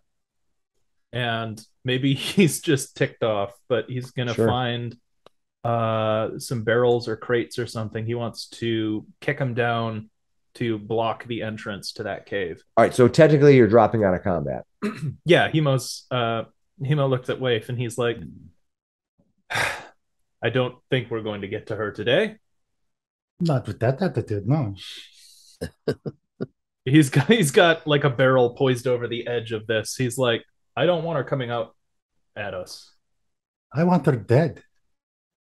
Well, do you want to climb down there? Because I've done my fair share of killing these ruffians. Seems today. All right, I don't know if I can. Do you want to go after her? It doesn't seem like he wants to. Where's the rest of us? Not alone, no. Okay, so we're gonna right now drop out of combat until you decide that you're gonna do something else. So at this point, you are free to move about the cabin. Yes. So what are you guys gonna do now? Until, of course, if you ran across some other creature or whatever, then that might be able to trip off a new set of combat. Spiritual weapon. What are you guys gonna do? Finis is going to poke out real quick and ask Flander for that set of keys. And I will hand them over. And he wants to go try them on the door. Sure, will come with. Yeah, he has a set of keys on him, and you certainly can try them on that door. I will give you a description of the door as you open it. Let me switch that layer. There I am. And reveal that room. All right. Well, now that Reveal Moraine's that gone, can Hemo go open that secret door? He was going to try to get down there. Yeah, let me read the room that Finis walked into, and then I'll be happy to let you to do whatever you'd like to do. Well, if you go back to the secret door, that would immediately connect us. Finis, you walk into this room, you see racks of weapons line the walls of this chamber, including spears, swords, crossbows, and bolts. A dozen dirty red cloaks hang from hooks by the door. Interesting. He'll walk in and start perusing. He's going to actually grab one of the red cloaks and put it in his bag, too. The weapon racks hold 12 spears, 6 short swords, 4 long swords, 6 light crossbows, and 8 quivers of arrows holding 20 crossbow bolts each. And does anything look particularly nice? Not specifically nice. They all look to be decent type of. Everything's sort of gray, but then there's one that's glowing yellow. Oh, grab that one. Just, a shinier sword, cleaner sword than the rest. Why is this one's text in blue? Yeah. Hold down the escape key, turn it to when one's glowing blue. Yeah. All right. So no, nothing seems out of this seems to be extraordinary. It just seems to be a whole bunch of armory equipment and these cloaks. He'll grab one of the cloak stuff in his bag, look back to Gashar. He says, I think you should grab one too. These might come in handy later. I wonder if the only reason that we were attacked is because we did not have one. Potentially. He'll take one too. All right. You throws it over your shoulder. You both have a red brand cloak. All right. What are you guys going to do? You've done this. What about the rest of you guys? So Hemo comes through the door. Yeah, Hemo kicks open the secret door. Where the hell is that other spellcaster? Oh, you're probably talking about Yula. Yeah. We have her in custody. Well, that's good to hear. We've been chasing this skeleton lady, and she just hooked it off into a tunnel. Look, he points at her. Oh, yeah, that's the one. Yep. See, we have her. When you come in, you see Sister Gariel, she walks up to you and she kind of puts her hands on both of your shoulders and she says, I can't believe you came back for me. Thank you so much. Hemo says, what, you're here? Oh. It was after what you did for us, for me and my party, it was the least I can do. Honestly, I feel I am still in your debt. She says, here is Thal's family. They were taken from the town a few days after Thal was murdered and brought here. For what purpose, we don't know. I've been here. I've been speaking with them for the last half a day. I'm not sure why they took me either. All I know is that they were angry that I spoke with you and that you had caused such a ruckus.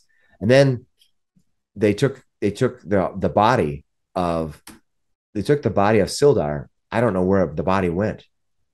Huh. I thought Thal's family was dead. They're obviously right here. They were taken from town, and here they are. I was wrong. And Myrna says, I have nothing to give you, nothing at all.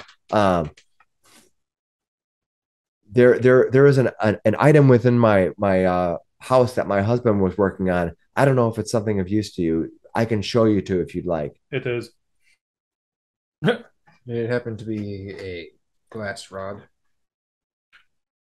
It's a wand that he's working on. That he created, but he wouldn't give it to them. They forced him to make it. Thank you for paying in advance. And then Finis will start walking into the next room. Not the Wand of Secrets, was it? It most likely was. Okay, because Hemo's got the Wand of Secrets. Secreted away. He keeps it in his bag. It's strapped to his chest. Yeah. Huh, Just yeah. it's in his cleavage. Sure. She says, when I was a young girl, my family they fled from this town Thunder Tree that was overrun by undead years ago. My family had an urban alchemy shop there, and inside of which the case contained an emerald necklace that was hidden beneath the section of storage shelves. If you happen to ever get back there, that may be of use to you. That's all I can give you for my payment.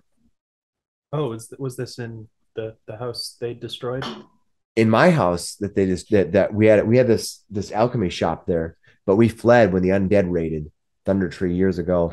There's a necklace there. I don't know. Thel had said, I had asked Thel about it, and Thel had said that it was promising, and we should try to get to it. But why and what it did, I know nothing more. Do I know where Thunder Tree is? Give me a knowledge history. He must have been 6. around for a while. If I don't know, I might know where I can find out at least. Yeah. Thunder Tree? I think we should go. He must got a 16 for his history. You've heard of this place, Thunder Tree. This Thunder Tree was lost years ago by undead hordes that ran into Thunder Tree. What you know about Thunder Tree is that years ago, the Mount Hotenau erupted, and on the echoes of that explosion, for years there was all this magical things that happened around Neverwinter and the surrounding area. And one of the things was a horde of undead raged across the land. And with that, it lay in its path was this small village Thunder Tree that you knew because many people fled because the hordes were coming for it. So people fled from the area, and most of them have not returned back. All right. So one of the things you know is that it's near a small hold called Helm's Hold. So there's a nearby fortification called Helm's Hold, and it's just sort of southeast of Neverwinter by maybe 10 or 15 miles. I have to look at the map, but it's a ways. You could have taken that route, but instead you went straight south from Neverwinter. So that's what she says, but that's what you know. But all that she said was as a child that was there, and she'll that's the only thing she can offer you as a gift. It's kind of on our way back. We'll take a look.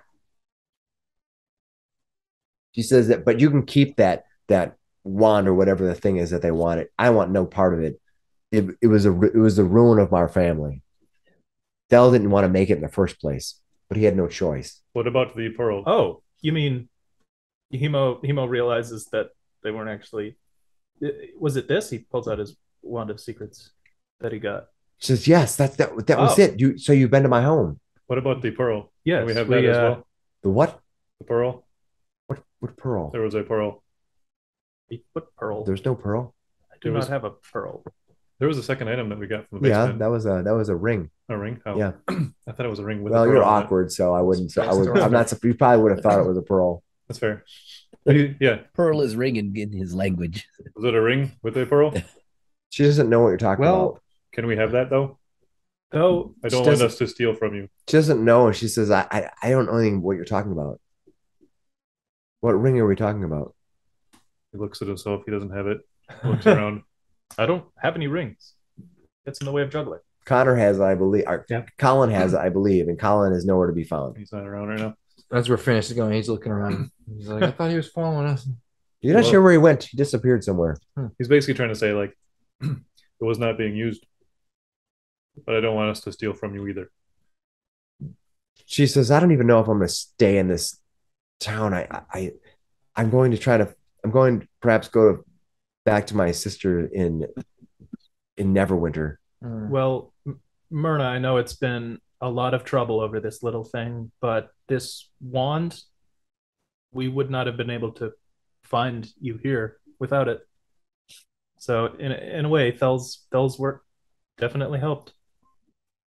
By Tamora's light, then I think that He created it so that if anything, to find us and free us from this plight. So Waif's going to move to there while you all are talking. She's resting. Yeah, okay. All right. Well, anyway, so you guys have clearly had a conversation with Myrna. She's offered to say you can keep that wand. She wants no part of it. It was created for her. It was created for this wizard who wanted it. Val didn't want to give it up and ended up dying for it. So you can have it. But she says that what she'll offer us payment for saving them is this necklace that she knows about, but she can't reach. It is enough. Let's leave this room. I don't like it in here. There are skeletons.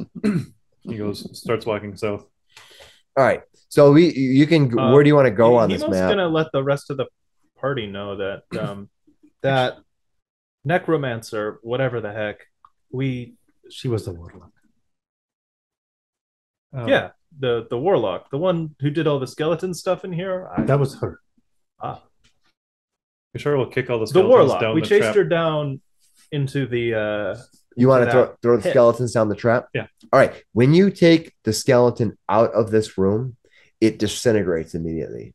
Perfect. It goes. He grabs the next one and sort of just kicks it out into the hallway. All right. And what happens is a moment later, the remains of it appear on top of the sarcophagus.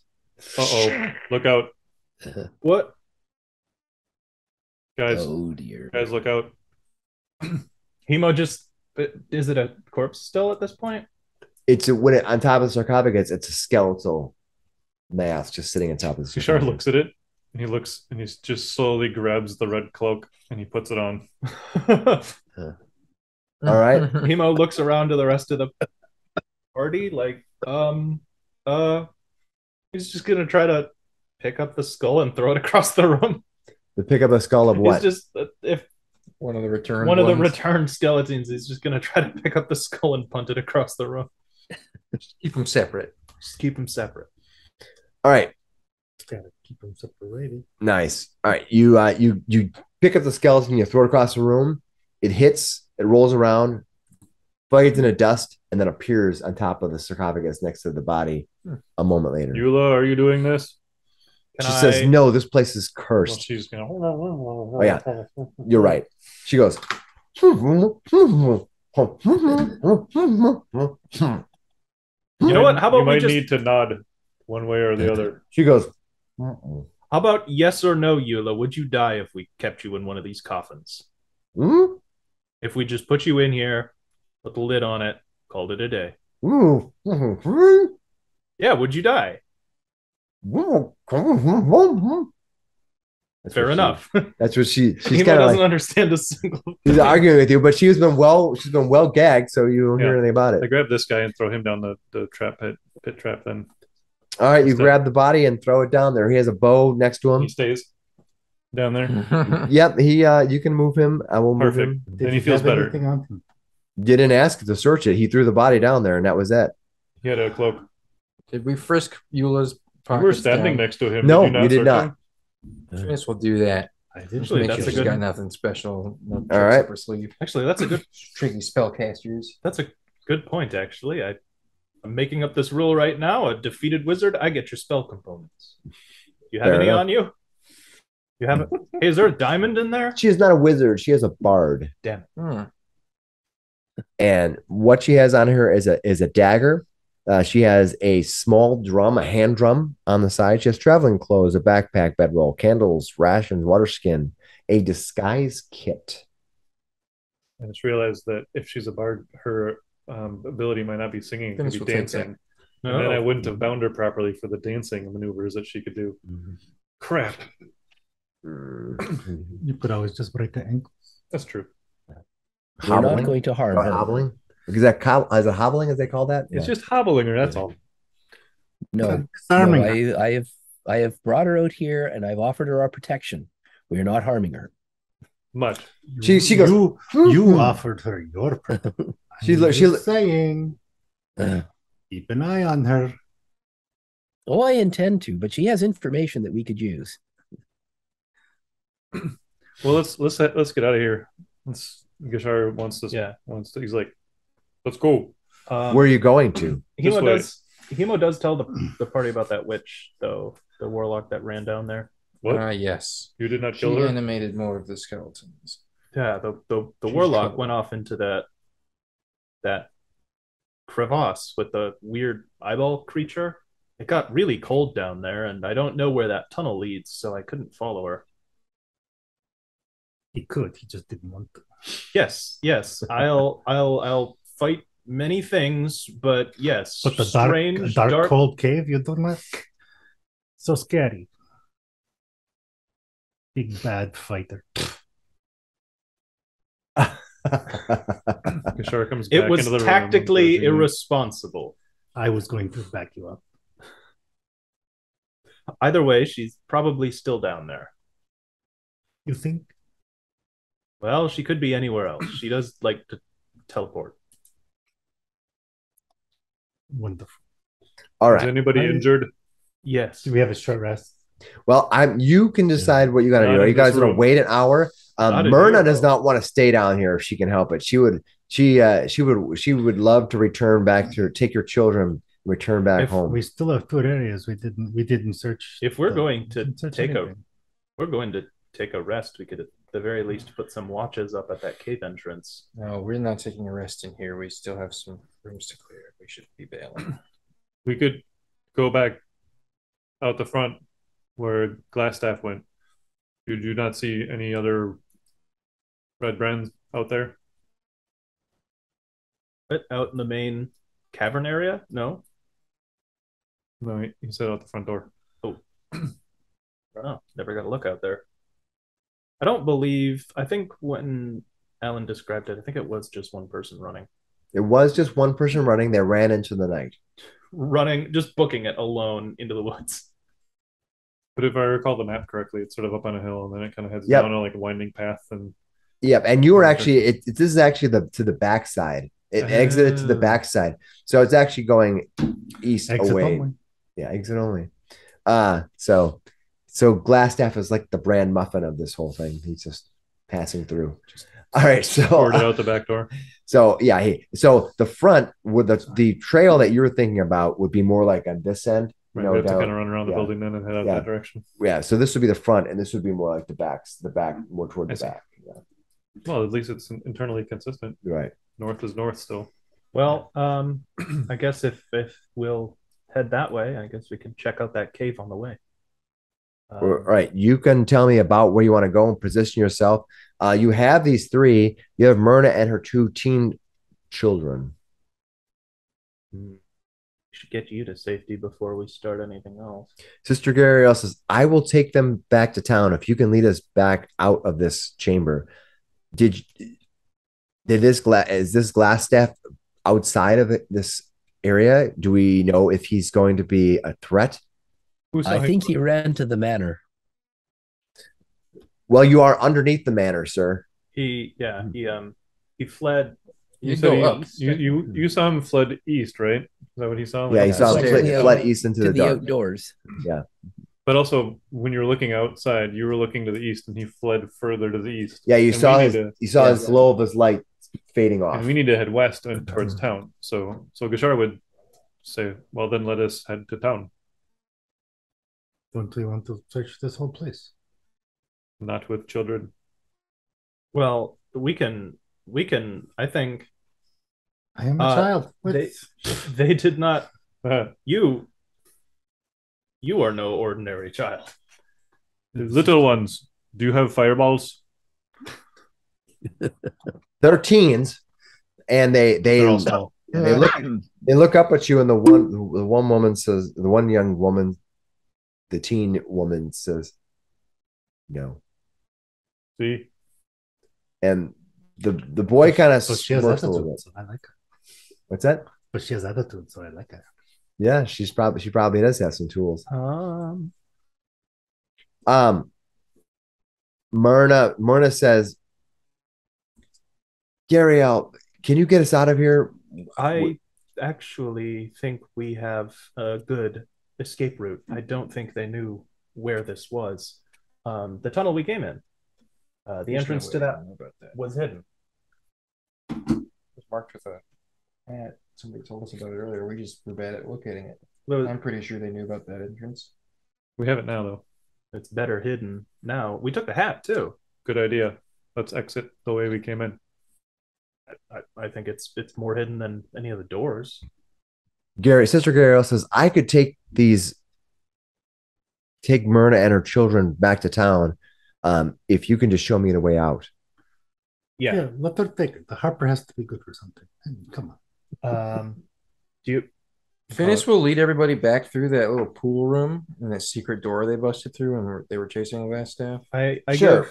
Unless somebody's going to object, you can take the three of them into that room. Is that fine? Yep. So Guriel escort them out there. Guriel and Finis is also wait, the same way that glass staff was gone? Door. No, we're gonna go back around though, right? You were just heading back down through that way, right? Yeah. But then through the cavern and down here. You're able to show them how to get around the trap. Yep. They can move through it. Yep. And what are you gonna do? With the red Finis will also he'll notice this door and he'll come to check this, ask like Bishar and probably Timo as well as some fighters to like bust through this with him if we need to. He'll go at it with the keys if it seems locked. Moretti's a boot. Just gonna clear your way before we leave. Don't want anybody poking us in the butt. This is a night raid, right? It's all right. There's a door there. It doesn't after you look at it, it doesn't appear to be locked. Okay. So count down. Kick it through again. Lightning breath. Lightning breath into an empty room. I don't know. I was just imagining the whole room we're in is going to get lightninged right now. Oh god. A line through everybody. Yep. Chain lightning. Everybody dies. Well, the kids probably will. Hemo would. They probably don't have a lot of hit points. No, I don't think they have. Right, you're opening that door, right? Yep. Fireball. Boom. Says blue money inside. Right. Yeah. You get to see. Yeah. You look into a room. You're gonna walk in. You minor illusion the word bang. He pushes through. All right. What you see in this room is this appears to be a storeroom pressed into service as living quarters. 2 double bunks stand against the wall near the door, while barrels and crates fill the southern half of the chamber. Okay. I'll do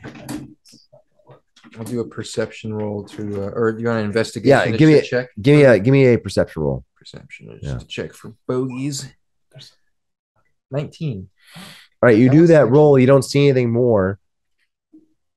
One thing you do is you notice on each one of the beds is a red brand cloak. Red brand cloaks. Yeah.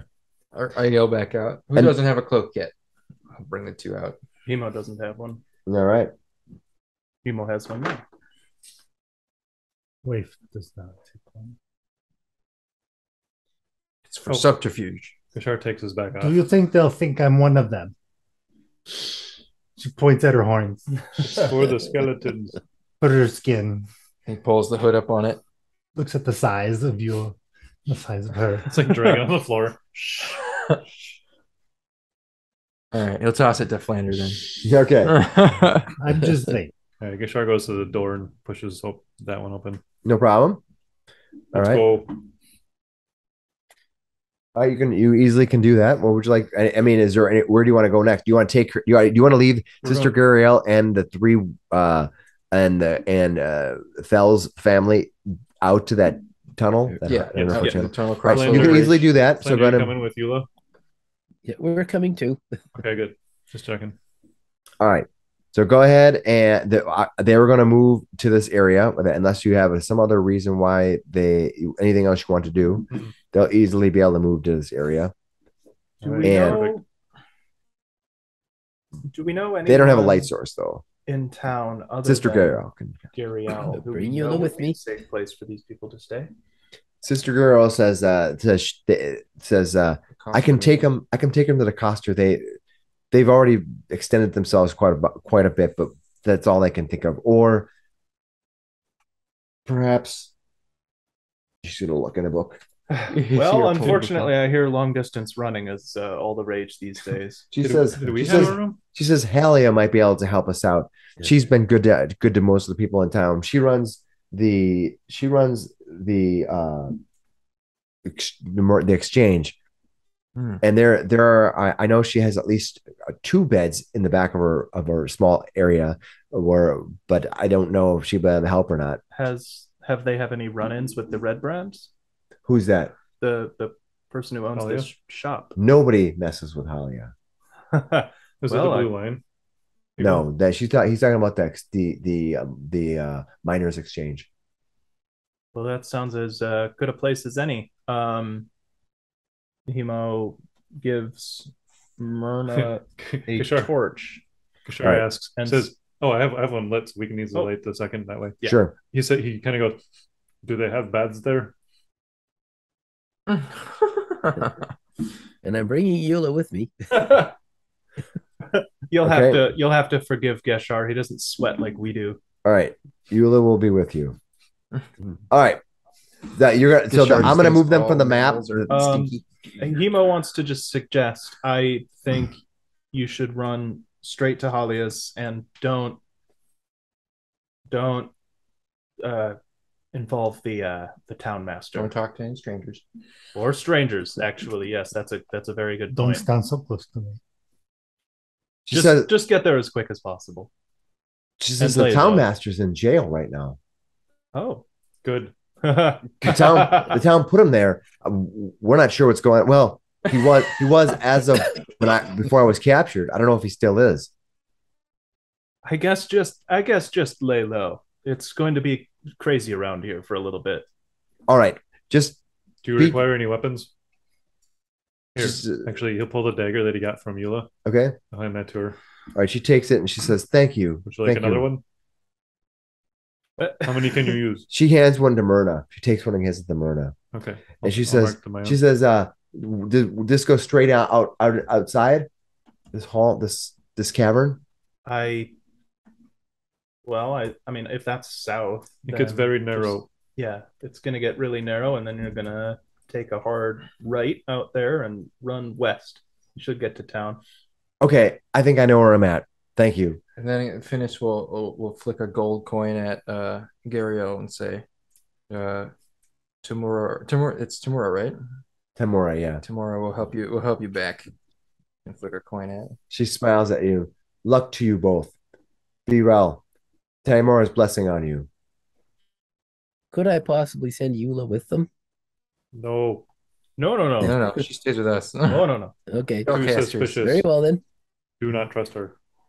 All right. The 3 of them are going to exit the map along with Sister Gariel. After far too short of a pause, Kishar goes, "I hope they live." They're not even out of earshot yet. What was that? I mean, I hope you survive the fights outside. These riots. Be careful. Okay. Somebody already tried to kill you. What are you gonna twice today? What are you gonna do?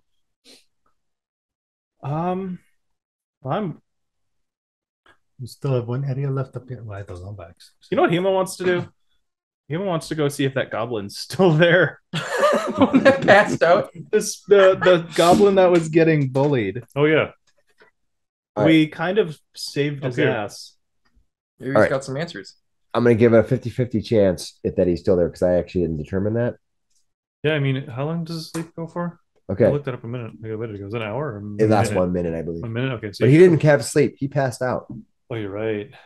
You're right. Yeah. It's not a sleep spell. Okay. You're going to go in there and see if he's there? Yeah. Hemo was... I'll let you go first.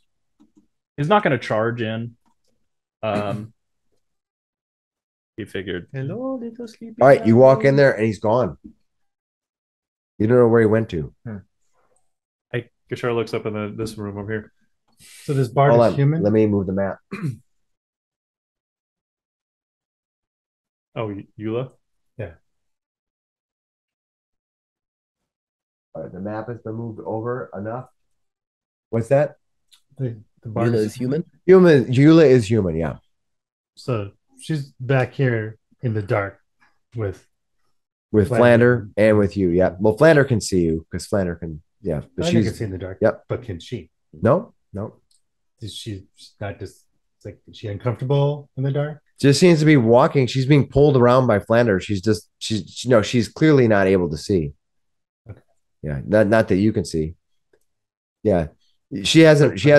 Yep. Yeah, not that you can see. Yeah. She doesn't appear that she's easily able to just see in the dark. Yeah, she's a human. Okay. What are you gonna do? I'm just following. Okay, you gonna stab her in the back or anything? Not yet. Okay, well, that's I'm wondering. Okay, all right, Flander, are you gonna do anything specifically? Well, I want to kind of stick with the party. All right, so you're gonna read this area here. Where are you going to? All right, well, you can move yourself. You can move yourself over to this area. Wave, you're gonna move yourself over to the area too. Mm-hmm. She comes around the corner, and then she can kind of see the glow from the torch up ahead as Gashar is walking, across the hallway to the north. So where we're at right now is we can see the rest of you guys are kind of down here in this hall area.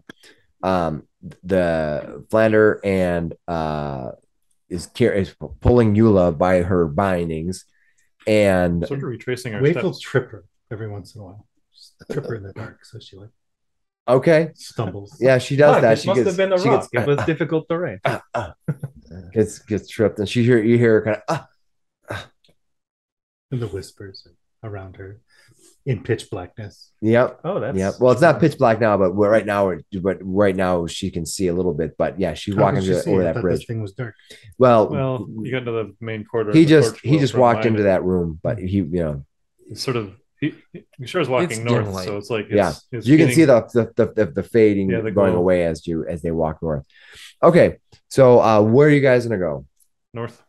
All right, you're gonna go through this. Yeah, just sort of retracing our steps around where we went. I think we're going to encounter this other door in a second, though. Yeah, that's fine. Go ahead and do that. Hemo steps out of this room. Looks like our little goblin friend decided to take up marathon running. All right, you walk back into the card room. You can see all the barrels and the cards that have been in the card table. The bone game has been fully pulled away. Actually, you said that he ran off. Charles will stop and look around the room carefully to see if he sees any. Sure, give me a spot roll. Give me a perception roll. 8. All right, you don't perceive anything. I mean, what's he gonna do? He was like smaller than those bugbears, hobgoblins, whatever they were. Finis came through this way originally, and he remembered that there was a door through there, so he'll walk through and he'll take a look at that door. Yep, you can see a door that is there. The door does not appear. I mean, you can examine the door if you want, and take a look, see if it's locked. Let me see if it is locked, etc., etc. Doesn't appear to be locked. You open it. He'll open it. All right. Swing it open. You push it open. I will just read the description and then give you open it up. This room appears to be a wizard's workshop. Ooh. Okay. It's set up with retorts, distillation coils, and other alchemical devices, all of it strewing and bubbling away. Bookshelves are crowded with sheaves of parchment and strange-looking tomes. I will reveal the area.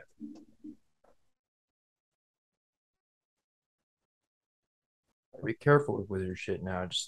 Don't just go grabbing stuff. But right, I will move it over. Shit. Yeah, you should be able to. Let me move that map over just a little bit so you can see. There's another door. I cast wizard shit. You're a I would fighter. like some of this. Yeah. Hemo juggles his magical dancing lights. What? All right, so that's what you see. So like I said, there's a shelf with some magical tomes in there, a table with some kind of a brewing, bubbling thing happening on there. Well, Hemo is Finis will step in. 1/3 of a wizard. Yeah, I can tell you 1/3 of the information then. I want to see. Wait, I'm nowhere near you right now. Hemo kind of expected Waif to be hiding around. Actually, when you do look around like that, you kind of look around the room a bunch. Gashara will do a quick gesture, and he'll actually, when you turn back around, right in front of you, just start sitting on the floor cross-legged, is an image of Waif looking up at you like this. It's a minor illusion, but you'd have to You see Wave staring at you motionlessly. She's looking up. Wave, did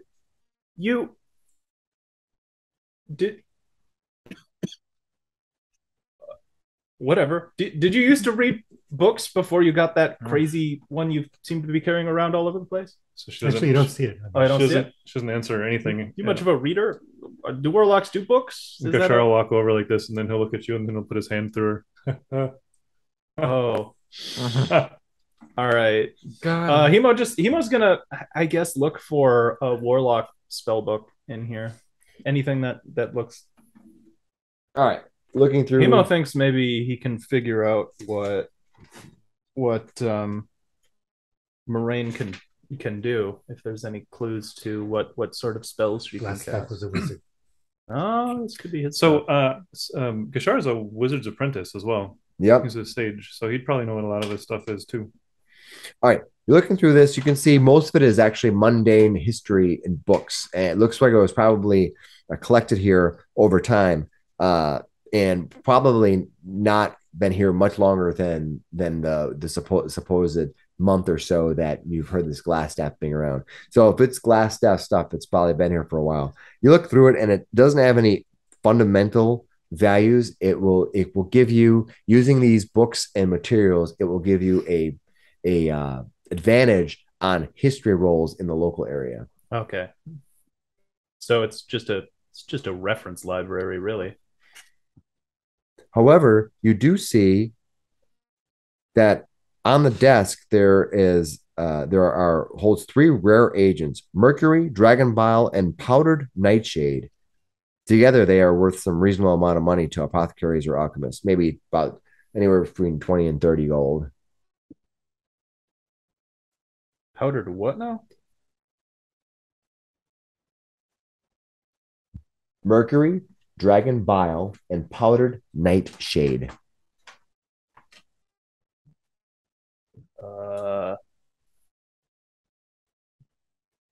Gashar has a little bit of acid reflux and thinks maybe he can create the second one on command. Lander, what are you going to do? Are you going to follow them back up to the room there? Does anybody have a kit to collect some of this? I feel like this might be useful. They're in bottles, and you can just take the bottles if you want. I take those. I think I will just stay down here with my prisoner for now. Okay. No problem. I can watch out if you'd like. They could probably use your knowledge of things. Promise not to harm her. I gave her my word. I promise nothing. And I'm afraid I stay here. You should feel honored, though. She didn't lie to you. And I respect that. This door. He looks at it. There is another door. All right, what are you going to go to that room, that door that's right next to it? Yep. Okay. That door is also not locked. I'll open it. Hello, Goblin. Are you in here? All right. The walls of this bedchamber are covered with drapes of scarlet cloth. The furnishings include a small writing desk with matching chair, a comfortable-looking bed, and a wooden chest at the foot of that bed. We'll reveal that area. Okay. Well, what are you guys gonna do? Just kind of a hand free for a book is all. I'll go to the edge of the desk here and look around a little bit at the top of it. See, various papers and notes are stacked neatly on the desk, most consistent of a bunch of writing for apothecaries and alchemists, and nearby settlements for more materials for this workshop. So basically, there are a bunch of commerce between him and nearby towns, such as Triboar and other various towns like that around the area. So are we sure that these are Glassstaff's transactions? You don't know what it says, but The characters, you also find a letter signed with a strange black symbol, the symbol of some strange spider. It just as a symbol of a spider. That's definitely a wizard signature. Wolf. You can open up the letter and take a look at it easily enough. Oh, you gonna read it? I'll grab the sort of the merchant-y stuff first and just stick that in my pack because it feels like that might be useful info to have. Well, right now, like I said, there's a bunch of transactional papers on the desk and this letter. That's Sure. what you find. So are you gonna read that letter or just keep it? Well, I took the rest of the stuff first. Okay. Yep. Yep. Okay. Then he looks at the letter. All right. It says boom. I'm teasing. Does anybody recognize the spider symbol? We heard somebody say a spider like earlier in the room. Yeah, that was. She mentioned the spider. Yeah, it was Yula. Yeah. So Kashara says a spider. All right. It says this is what the letter says. Lord Albrecht, my spies in Neverwinter tell me the strangers are due to arrive in Phandelver. They would be working for the dwarves. Capture them if you can, kill them if you must, but don't allow them to upset our plans. See that any dwarven maps in their possession are delivered to me with haste. I'm counting on you, Iarno. Don't disappoint me. Kashara looks at it, reads it a second time, says, I think this is talking about us. And he turns around to everybody, sort of waves it, points at it. That Albrecht guy, that was. I think that's Glassstaff, right? That's the same guy. Maybe. Never heard Glassstaff having a name. However, you can give me a knowledge history roll. Sure. Maybe I've heard of their family or something. I'm like 170 years old, which is wild. Yeah. History 12. Start to forget things after the first 150 years. Nice. But fortunately, you are able to recall something. Plus, you could do it with advantage in this room. There's books. Oh, I could. Local history room. Can I? Can I go back and check the reference library? You're standing there. You're standing right there. We're flipping through for clues idly while we're talking about this letter. And you just stumble across the page. Hold on, this book says Albrecht's. That's weird. No, that's who it was checked out by. No, that was Albert's. Oh, my bad. Just a wrong book. I got an 8. Never mind. So you got a 12 Chucks still. it. All right. Albert's. You recall Sildar speaking to him outside of the den where you had run into the goblins. You remember you were outside the Craigmaw hideout there and you were taking that rest. After that rest, you had a conversation with Sildar, if you recall. Sildar told you that he is from the Lord's Alliance, originating from Waterdeep. Yeah. And he'd come up and met with Gundren, but he was actually seeking to find out what happened to his friend Iarno Albrecht, who was sent by the Lord's Alliance to Phandelver, but had since failed to report back in, and has not made any word back to the Lord's Alliance as it was. Huh. Well, it explains why you would call him Lord Albrecht. Yeah, so the wizard traveled to the town 2 months ago to establish the order there, to establish a new Lord's Alliance there. After the Lord's Alliance received no word from Iarno, Sildar decided to investigate. Huh. Well, this room belonged to Sildar's guy, but was he still his guy though? I don't know. Apparently, he hadn't been reporting back. Whatever he was doing, he was cooped up in here doing it. Kashara will walk over to the mimic and kick it. All right. Mimic? You kick the mimic in the junk. All right. It gets up and kicks you back. Your foot sticks. All right. It actually makes a chingly sound, and it's pretty heavily packed full of things. We all laugh. Geshar laughs. The table laughs. The table rolls initiative. All right. All right. What are you going to do? Yeah, I'll open that up. All right. You unlock the wooden chest, and what you see is it contains, I'll tell you what it is, and then I can repeat it as you need it. It contains 180 silver pieces, 200 gold pieces, a silk pouch containing 5 carmeline, 2 periots, 1 pearl, and 1 diamond. Ooh, he sees the diamond as he's going through. So, did you need a diamond? Oh, let me take a look at that. I'll hand you the whole pouch. I'll keep digging through. It also contains 2 magic items that are here. You see a scroll.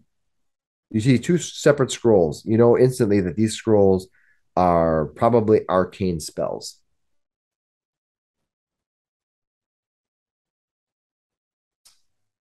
Huh. Can you take a look at those spells? Yes. Here. All right. You want to try to identify them? Yeah, actually, I guess I'll just wait to take a short rest to identify all these scrolls. Okay. But can I take a look at that diamond? Sure. Does it look to me to be at least 50 Give me an intelligence GP? roll, please. Okay. Does it shine? This is an appraisal roll. 21 intelligence. All right. You believe that this is a diamond worth about 150 gold. I drop it into my pouch. All right. You see, and I hand the bag of drop gems back to, I guess, Gishar, who's going through the box. All right. Does it work? This should do just fine. Good. You said the 2 magic items were the scrolls? Yeah. In there? Gotcha. Yeah. All right. So basically, we have Gishar will grab the coins and basically, who's keeping track of party treasure? Was that? I believe that as of this point, up until now, Flander was keeping track of the party treasure. So I thought. So can you add was 160 silver and 200 gold? 200 gold. Yes. To that. 160 silver, 200 gold. A couple of paradots, a pearl, no diamonds. Yeah. 5 carmeline, 2 paradots, and 1 pearl. You can also say the red brand gems, and that's fine. Perfect. Okay. And then Gishar will go over and look under the pillow. All right. The pillow has nothing of merit in it. The first time shakes the bunch. There's always something in the bed. You're ripping it apart. There's just nothing in there. Just see feathers everywhere. Exactly. He's making a mess in there. Gishar, do you have like cat claws? Do you have to keep sharpening them? What are you doing in there? He just kind of fixes his teeth a little bit at you. Oh, just meet us back out here when you're done. God. He basically tears the bed apart, searching for something. All right, you tear the bed apart. Another in room. All right, what do you guys want to do now? If we are done in here, we should follow the lady back to the town. I'm sure they're not worried about that warlock down there. Could Emo just go and take a listen at the mouth of that cave? You want to drop down and listen at the mouth of that cave? Actually, I'm still here. Well, he'll all right. Start up here. You walk out, and Flander and Waif, and you can definitely see not too far away, next to the other bridge. You can see Hema walking up to the edge of that little drop off. It's about the 20-foot drop. Probably hear him too, I bet. Yeah, you can see him and hear him. Now you want to go after her? What? The moment is gone. He's gone. Let us just leave. We don't know. That might be a dead end down in there. We could have known at the time. Why don't we ask this one? You didn't see a warlock come running tail between her legs out of this cave here, did you, Flander? Wait, you didn't see anybody? Nope, nobody came back this way. All right. And Waif's been keeping a pretty close eye, too. Yula, does this have another exit? You can just like shake your head. You yelling? Yeah, sure. She goes, I'm gonna dunk you in the well. Not for yes, shake for no. She kind of looks around and she hears the voice from the darkness, and she just goes,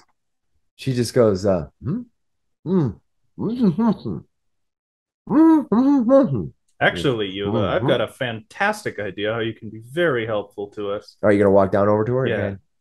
I've got a fantastic idea how you can be really helpful for us. Yeah, how do you like caves? Really cold caves. Yeah. Yeah, really cold caves. Your buddy likes cold caves. You want to go meet up with her? Kind of looks at you and kind of like where the voice is coming from. You can tell she's like you're there, but she's like staring like all around you. She can't see you, and she's bound by the hands, and she has something stuffed in her mouth and tied, so she can't really speak. That would be kind of terrifying. Yeah. I hold up a dancing light like inches from her eyes. Okay. Have what is on the other end of that cave that your little warlock friend went into. You know what? We're gonna find out together. Flander, can we take Yula and just go on a little cave expedition? We want to make sure her friend isn't going to kill us in the back when we go. I'll come with you. No, I am not. I'm not a bard or a wizard. Well, a third of a wizard, but this is how we get things done. All right, and she kind of looks back to where she heard Flanner out, and she looks at Flanner. She's like, she starts. Well, I'm coming with you. I mean, you don't want to face that warlock alone. All right, you're gonna take her down to that cavern. All right, you can drag her. You're gonna drag her down that 20-foot. The very last cavern where the air push is her over. cold in the. You're gonna push her down. Is that what you're gonna do? Oh no, makes your neck go well. All right. You're gonna push her over the cliff. All right. No. We're going to lower her down. Well. Are you gonna stop Wave from pushing her over the cliff? Well, that depends. If Wave is faster than me. All right. Roll. Wave looks at me and says, "Whoops! I'll just do initiative roll. Mm-hmm. Give me an initiative roll. Hemo goes to grab Yula by the collar, but he's still got the dancing light. Give me an initiative roll, Flander. What'd you get? 6. I got a 6. What did you get? 14. All right. Whoops! I'll just go. Oh well. Oh boy! All right. She lands. Whoops! Sorry. I tried to stop her. All right. Now what? I watched. I'll climb down. Sure, still tearing this room apart. All right. You climb down there. You see a dead human bard. She broke her neck. Oh. I'll look up at You did 10 points of damage to her on her fall. Yeah. And that was enough. You also see a half-eaten, chewed-up body down here. Is it a bard? No. Human one? No, it seems like a commoner of some sort. Give me a investigation roll. How about if you want to look at this dead body? Sure. Kishar finishes tearing up the bed and starts coming out.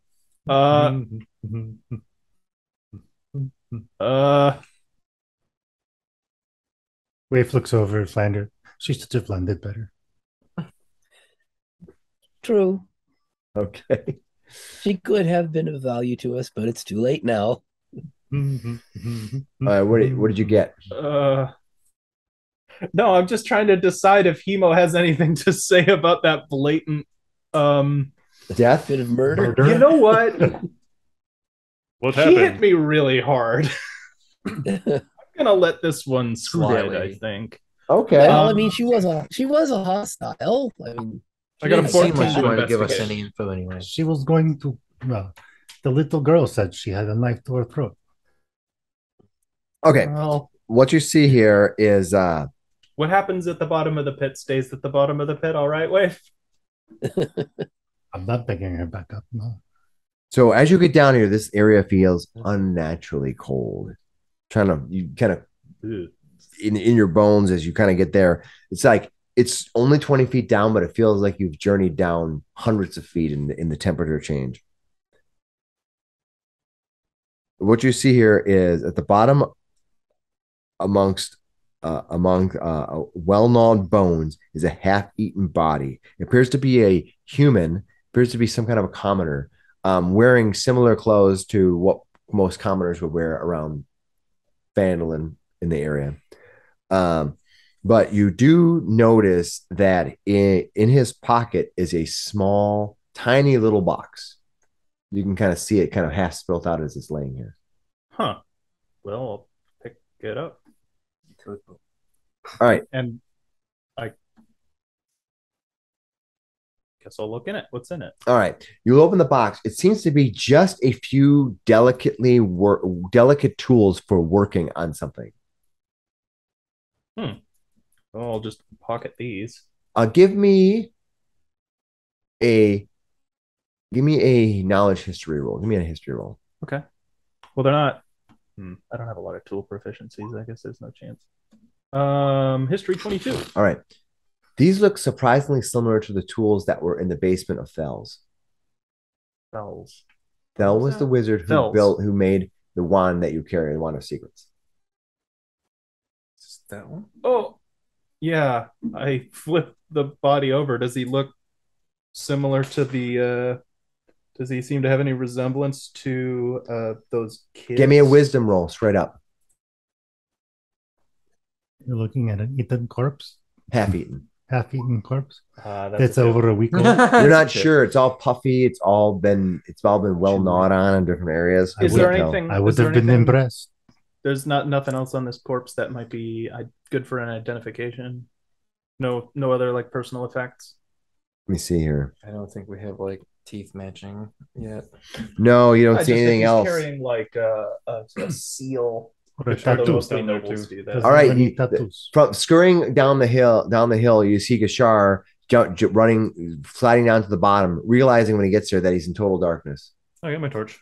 Oh, you have in total dark. He's in total darkness except for his torch light. He looks at the dead bard. Says, she wave? She literally has her neck twisted around. Her dead face staring up at you. What did you do? I did. He looks at her. She fell down. I just think if we're gonna kill them, we should just kill them right away. Well, they're trying to kill us. It's a lot. It's all right. She was not trustworthy. It's a lot cleaner for your conscience. So do you really want to hike her all the way over to the same hill we left the other guy on, and we've been both tied up? It's just a lot of work. Elves just have to live longer with their actions. Okay, I just gotta think about these. Okay, so you've got this body down here. I'm gonna give all you people, everyone who's down at the bottom of the hill here, give me a spot roll. Is that creature we killed still down there? No, its dead body is to the north. You see its dead body X'd out to the north. Yeah. Perception. What did you guys get for perception? 14. Who else is down here? Wave? I am. Wave is on the bridge, kind of just like leaning down, looking down. Hey, Flander, what'd you get? Also up on the bridge. 13. You get Flander? 15? 13. Yeah, 13 got 13. Okay. So 14 is your high. All right. High roll. That's what you see. Gashar will take the rope off of the. So it's a 50-foot rope. He takes it and basically ties it around the other dead body. So he's got both of the two dead bodies like tied together with this rope. Okay. And he sort of like throws it up to Finnis, who just walked up. Finnis, you're gonna grab the rope. Nope. The rope hits him. He throws it up. The rope kind of hits him on the shoulder. Just rolls down. Watches the rope. Goes and grabs the other half. Says, throws it back up again. Like you gotta catch it. This time we'll catch it. So we must bury them. And so then he'll try to climb up. All right, you climb up. He doesn't secure the rope, and so let's go. Give me a athletics check, DC 10. You don't let go. Yeah, once he starts climbing it, he didn't secure it, so he just. I wasn't using the rope to climb. I was climbing up the side. Oh, what's the rope for? Well, I had tied it to the dead bodies. Oh, okay. You don't seriously mean to do a burial service right now. Since you're not technically in combat, you can just sort of do it. But you manage to climb up. Yeah, you eventually can climb up. Finnis will hold his shield with the symbol of Kellenvor and like say some words for him. All right, and do the rope. He'll take the rope from you, and then he's going to basically pull him up. Okay, And give then me just strength roll. tries to drag him behind him on the way out. Give me a strength Straight roll. up strength. Yeah. You know what? Athletics for this? Athletics is for. I don't have any bonus in athletics, anyways. So it doesn't matter. But hey, natural 1 or a 3. All right. He can't lift the bodies up. It's too heavy. There's two full dead bodies, and he's one person. Nemo helps lift, I guess. All right. Is everybody else going to help get these bodies out of here? No. Can we just leave them up here and get them later? I could be shot in the back by this wizard at any given moment. Yes, I think that's our priority right now. Let's go. Finis believes they're already in Kellenborg's hands, so he's not concerned with what's left. Sure. All right. And what is wave? Okay, you're not unable to lift these bodies up by yourself. Are you going to help? Did you say? Yeah, Hemo will help him get them up. You can help him get them up. Hemo helps you pull them out. Well, basically, just wants to try to drag them back out through the entrance that we came in. Just drag them back to town for now, and then go bury them. No, that's what he wants to do. So he'll try to do that. The rest of us are going to go get some. You'll come in here and find our half-eaten corpses if you take all of that time. All right. Well, you're sitting here amongst all these dead. Or is there anything you're going to do about it? No, that's it. Should we head back to town? Where should we sleep? Because we gotta get some rest after that. Mm-hmm. True. All right. If we get the 2 bodies up to the top of that ledge right there, then let's just. Where do you want to take a? You want to take a short rest somewhere or a long rest? Let's go to the Sleeping Giant. We cleared that place out. Let's see if there's any activity. Hopefully, it's not on fire. Yeah. Oh, yeah, we did burn. Never mind. We're not going there. I would like to see. See what's left. And see what happens. They could have put out the fire. Who knows? Maybe we can go sleep in the workshop, the secret workshop. That might be a good idea. Can we block the cave entrance real quick? I don't know why. Which cave entrance? They already got out the back. Forget the cave entrance. They're out the back or out the freaking cave hole in the bottom? They got away. All right. All right. What are you guys going to do? Guess head back to town. All right. Yeah, we wander into town. What's the vibe we're getting? Are there still people angry, or are they all settled down? Now they're locked up. You exit the room. They locked up. You exit where? Are you going on the southern chamber or out the back door where that glass staff went? Southern chamber, right? Okay, the tunnel. All right. You go to the southern area through the area. At the end, you can see the remnants of the candles. I don't think you took the candles. I think you left them. You push away the brush. It is still completely dark outside. In the distance, you can see the flashing lights of lightning. But it's so far away that when it lights up, it kind of leaves a halo effect of clouds. You think it's going to rain soon, but it is now. It's completely dark right now. How long would you say it's been since we sent the sister Gariel and the 3 other ones away? Let's say 10 minutes. 10 minutes-ish? That's what I was guessing too. Yeah. All right. So theoretically, they're ahead of us. You're not very far away from town. You're very close to town. You're some light woods here. You have to make your way out of, and you can easily find your way out. I think we don't have to sneak around as much though this time. We can just head straight along the straight west. We're like 500 feet from town. Should we get the town map pulled up again? I can bring the town map up.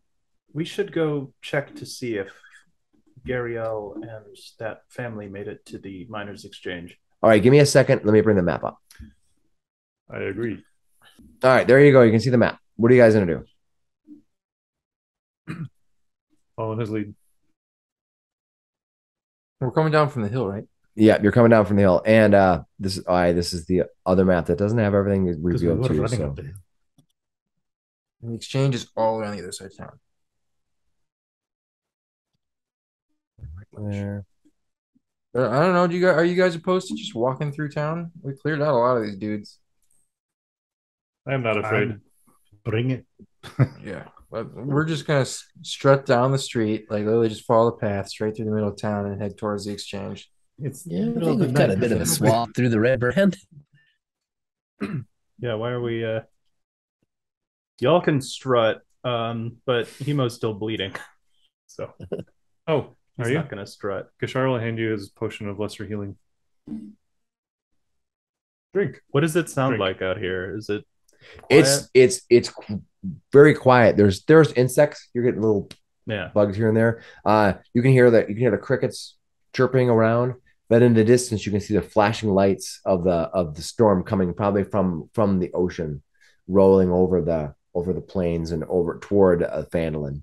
And so you see the lights glistening. Cool. It's quite the electric show. You don't know if the rain's going to reach Phandelver or not. You certainly can make some checks to determine weather direction if you want to try. But for right now, you can see the light show happening. It's summer and it's muggy and it's warm right now. He hands you the potion with all the lightning behind you for an emergency. No, I'll be fine. You keep it. Okay, put it back. Need a quiet sleep off these 4 ashes. hours.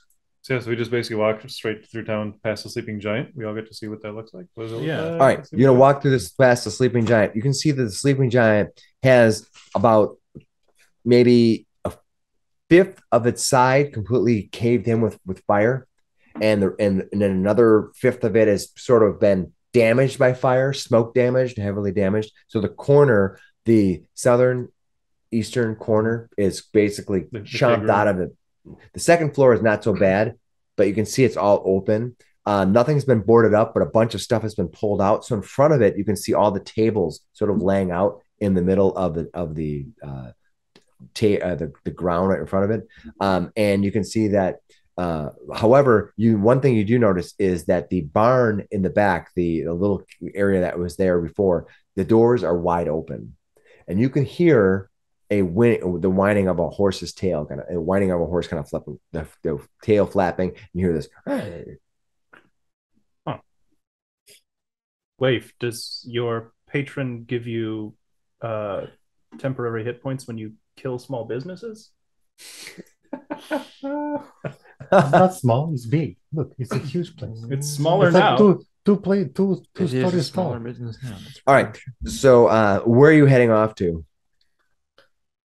I bet we killed the owner of. I bet we killed the owner of that horse. Like law of large numbers, I bet we killed whoever was riding that horse. I'll go up to the. There barn. were two horses at one time. I'll go up to the barn.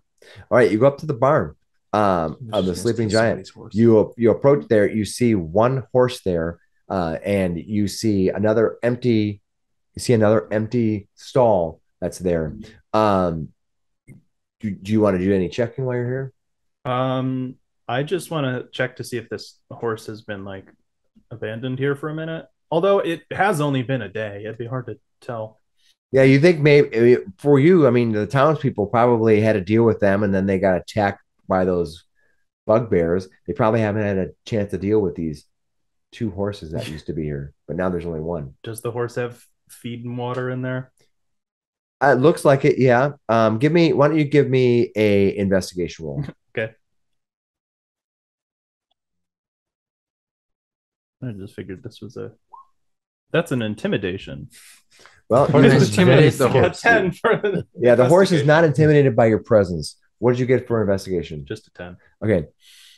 It's not the greatest roll, but one thing you can tell is that something had been running through the wet grasses at night here, and their footprints are fresh. It's only you can see the fading footprints of fresh footprints in here. Huh. They're mostly evaporated now, but you can kind of tell something ran through the wet grass and was walking around, and this barn door is wide open.